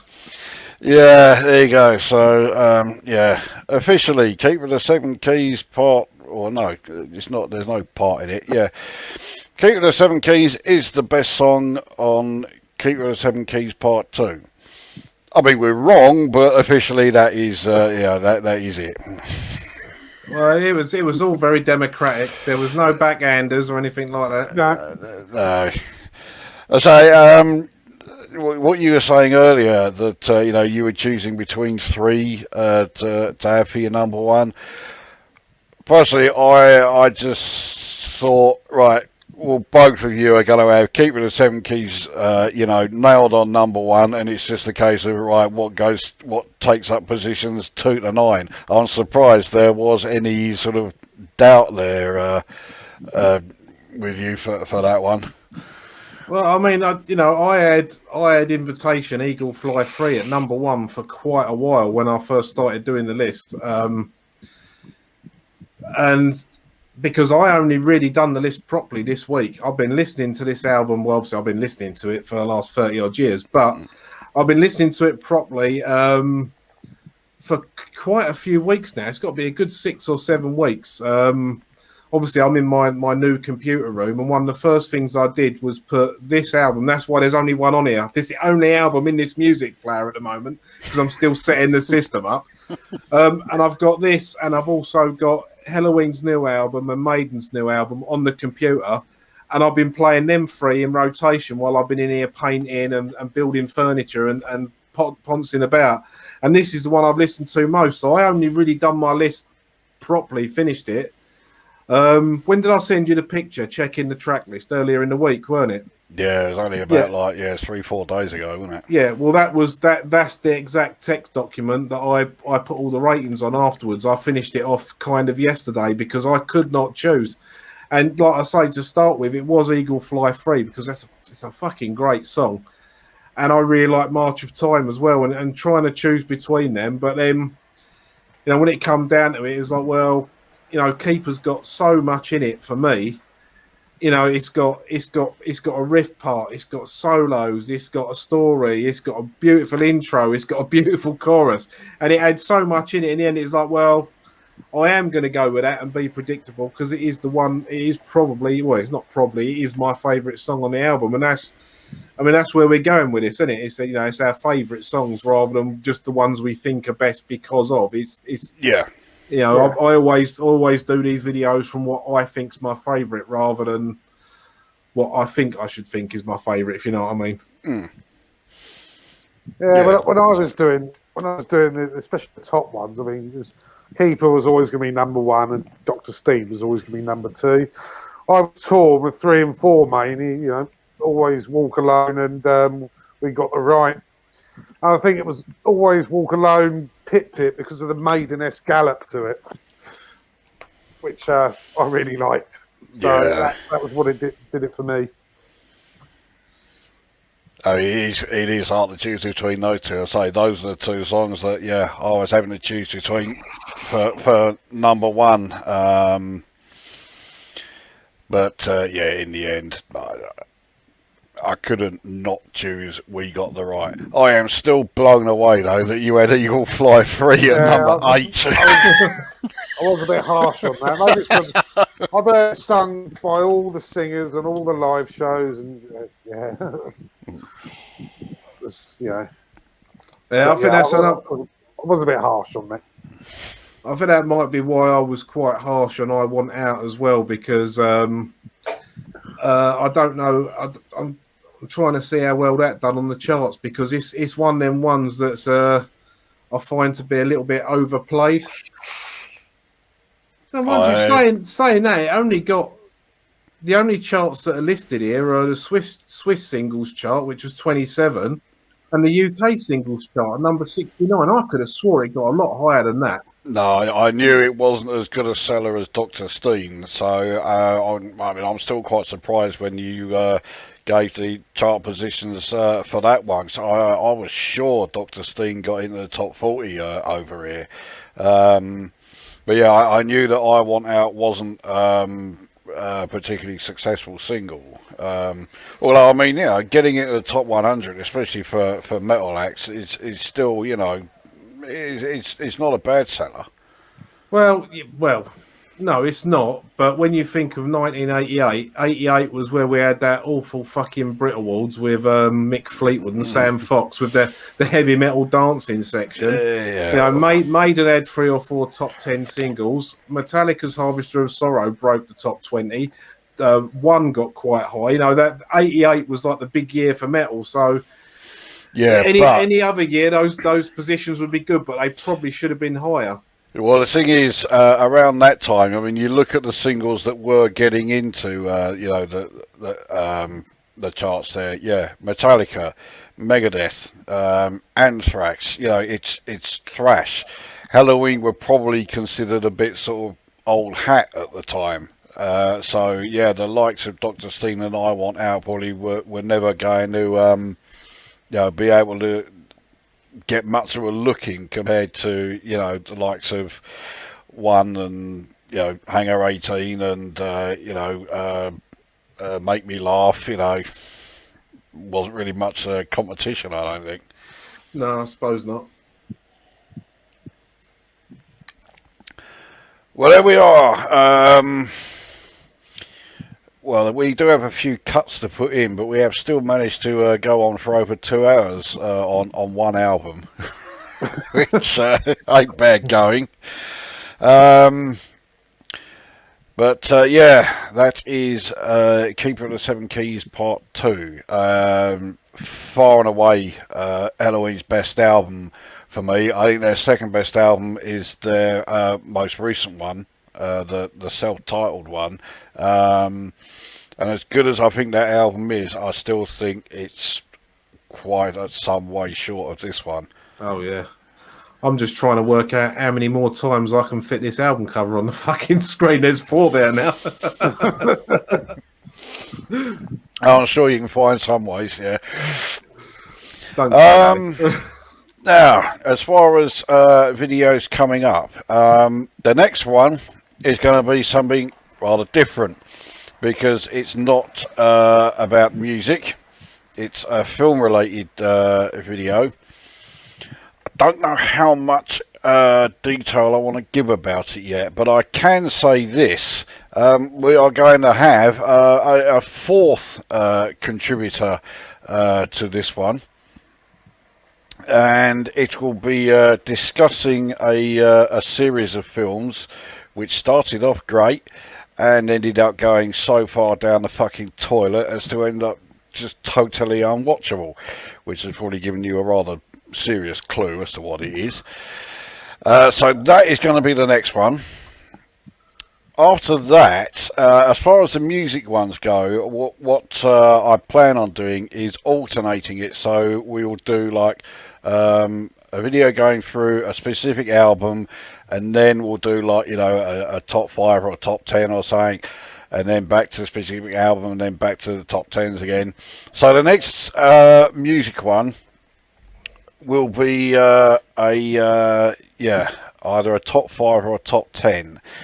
And I think we were talking about progressive, weren't we? A top 10 progressive songs. Yeah. I think in that instance, songs would probably work better than an album because could you imagine 3 of us? And if you bear in mind how long the Thrash video took us, Chris, to record, could you imagine 3 of us doing 10 fucking albums? Yeah. 9 hours later. Yeah. I mean, it took us quarter of a day to do, the Thrash video. I mean, yeah. Going through 30 prog albums would probably, I mean, we'd need a week. So, yeah, I think we'll stick with songs, not just prog rock. It will be like prog rock, prog metal. As long as it's progressive, it can be included in the 10, which means that we could also have like bands that aren't known for being like a progressive band, but did some songs that are certainly progressive in style. Also, of course, means that you get the great debate as to what actually constitutes, progressive rock, progressive metal or something. Because I've heard plenty of people say such and such an album is definitely progressive. What? It's not even remotely prog rock or anything. The example I always give is people saying Tangerine Dream, prog rock. It's like, what the fucking hell are you talking about? But there are plenty out there who say they are, On the other end, like bands like Jethro Tull. Now, I don't consider them a prog rock band, but they have definitely done some progressive stuff, even completely like progressive albums. So I don't think I'm giving away too many secrets if I say, there's bound to be at least one Jethro Tull song on my list. So that could have quite a lot of variety now. I suspect there won't be very many duplicates, if any. I reckon there'll probably be at least one. Actually, I've just thought, of course, there will be one, but they all right. We'll cross that bridge when we come to it.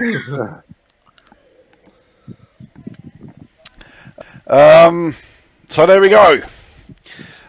Keep the Seven Keys Part 2 is finished. So we will play out with the song that made it the number one. Not my choice, but there we go. I'm outvoted. So we will play out with in its entirety the title track. So this is Keeper of the Seven Keys, and in the meantime, go away.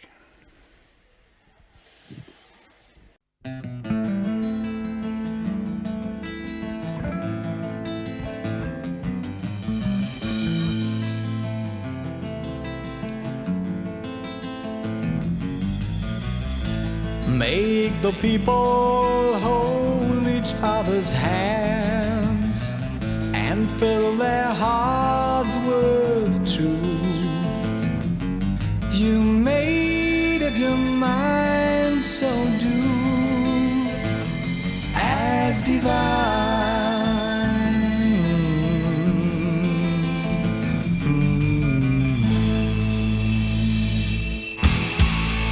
Put on your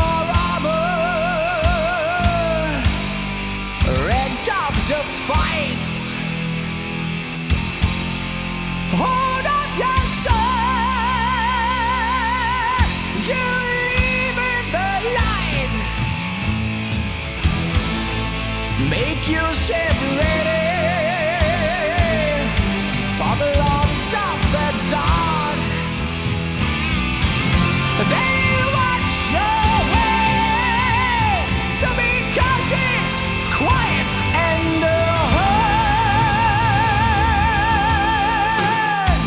you hear the whispering in the crowns of the trees. You're running round, but your eyes don't agree. With all the wisps misguiding your path, you can't throw a cause without taking the rough. Watch out for the seeds of hatred and sin. Oh, lost people forget what we've been. Our only hope's your victory. Cannot Satan who won't let us be. Our only hope's your victory. Cannot Satan who won't let us be.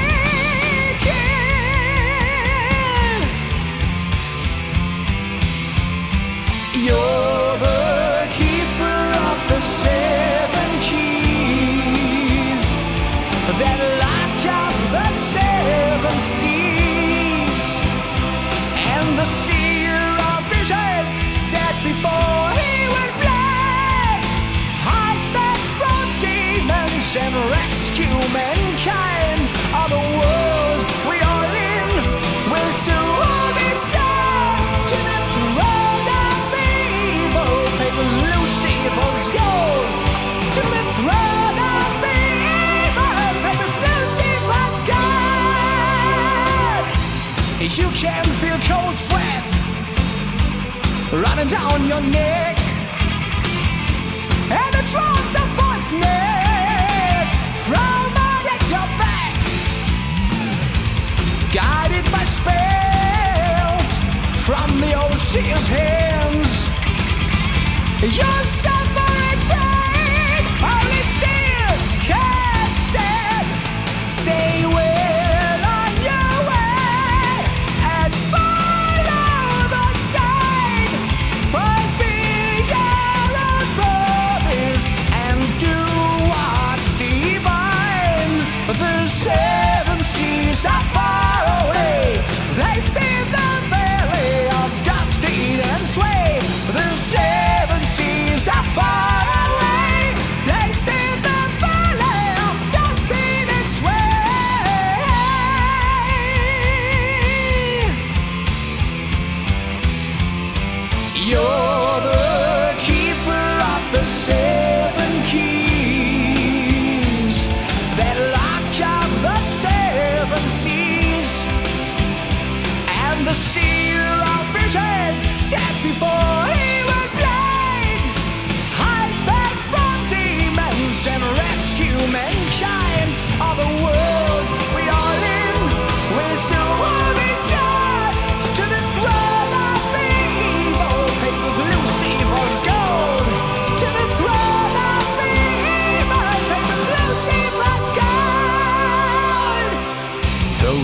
Disease, disease, disease, my friend, for this whole world's in devil's hand. Disease, disease, disease, my friend, for the key or you may die.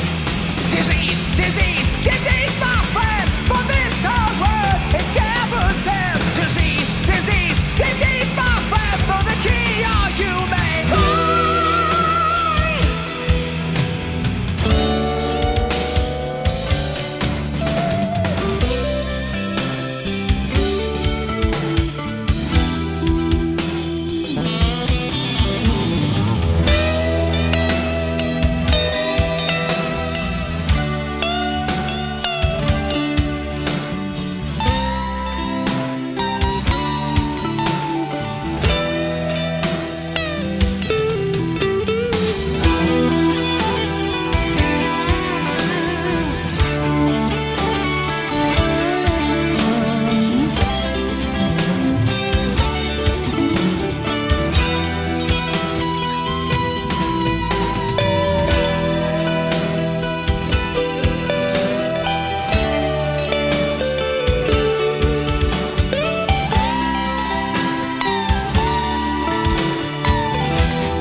The shore of the last sea, he's sitting facing your side with his high iron voice causing sickness. He's playing you out with the line. Man, who do you just think you are? A silly but with 7 stars. Down for the key, you will see dimensions cruel as they can be. Don't let them suck up your power. Throw the key, throw the key, throw the key.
bursting ground.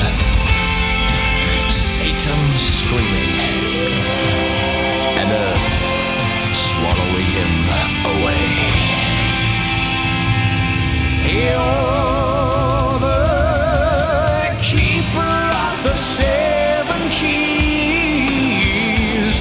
You locked up the 7 seas. And and the seal of visions can now rest in peace. There ain't no more demons and no more disease, and mankind live up. You free